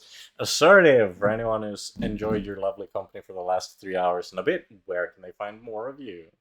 Yeah, I stream at like twitch.tv/assertive streaming. Just put the word streaming at the end. I'm sure there'll be a link in the description somewhere. Yep, I absolutely. think that's also the same for my YouTube channel, which has 0 videos on it. But I'm trying to get like just something to like wrap up the no spend challenge. Trying to get something Yeah, edited like for you that. gotta do like I think you would do absolute numbers to just have like a highlight edit of like multiple no spam challenge runs like wrapped strapped together. If you ever make that, you gotta send it to me because I I would have love to the include the hell chocolate out of incident during that, and it's not going to be Yes, pretty. yes, no, that's Like, peak it was all I could content. think about. All I could think about that night as I was sleeping was like, I could be done with this challenge if I just didn't buy those chocolates. But that's the plot. That's the drama. That's why people Yeah, watch. You're gonna be a superstar, and everyone will know that it all started here. Clearly, I'm taking full credit. that's fine. That's fine. I'm okay with that. Thanks for having me on. You know, I mean, I watch the podcast every week. It was super fun being here. Yeah, no, it's great. So It's fun having many you. fun people to meet. Goose, where can people find you? Yeah, it's probably in the link below, but Mhm. I stream on Twitch at TheGooseFathr with no E at the end, so FATHR. I also want to plug 2 things if I can. One Go is for it. the Pig Academy study guide, which you could get below, which has every pig build in the game with just every bit of information me and my community can put together on how to play the builds, along with just random stuff like weird item interactions and stuff like that. And then the other is a new Reddit that has popped up, which is r/competitive Bazaar, which is my community kind of wanting just a place to nerd out a little bit more than the main Reddit often allows for. And so we're super hoping people go there with any questions. There's a lot of very try hard players there that are like eager to answer questions in the nerdiest way possible. We have charts and graphs. If you want to just I realize the answer to Assertive's question of a place where people are just compiling every weird item interaction. So I would say go check it out. It's pretty good. Yeah. Sounds awesome, dude. I am gonna Yeah. check that out. I'm so interested in like all of that sort of stuff. Oh, and Walter, as is tradition, where can people find you? You can find me at twitch.tv/TheGooseFathr without a ER. Yeah, well, Um, yeah, say hello. I'll be in the chat. you will be Yeah. able to meet the puppet master in the shadows if you just visit the mysterious Twitch chat at the hour of the ghost. You have to be there at 3:03 a.m. in whatever time Yeah, zone that's you're true. in. Nobody's awake in my time slot Mhm. except for Walter. Yeah. It's true. I mean, Oh. I'm up with my coffee. Yeah. Yeah, and me, you can find me simply at MetallFenix with 2 L's and an F, same name as you see on the screen, business as usual. I'm on YouTube, I'm on Twitch. I haven't been streaming like crazy, but a big part of that is that Sweden was hit with a big fat heat wave the last few days, so I'm trying to, with the exception of the podcast, I guess, spend as much time as I can on the couch in my air conditioner rather than in my sweltering office with nothing but a desk fan. So if I were to like stream for 8 hours, I do not know if I would come out the other side alive. But especially going into season 5, I am genuinely really excited. There's just been a lot of like talking to really smart people about really just everything Bazaar, that's kind of brought me back in. Every time I think I'm about to get out of the game, someone brings me right back in, because Magma just like looks at me and goes like, "Did you know that crit core is actually good?" And I'm like, "Damn, I can't quit now. Not when I could crit core." Speaking of crit core, I do have my latest video on my YouTube channel is a core carry dually strategy guide. So if you want more detailed information on how to play and pilot that build and what to look for and what to go for, there's a video for you. Also have a dually overview. The overviews on some of the other characters are a bit outdated. I will keep trying to push more guide content for whoever I have the time to play.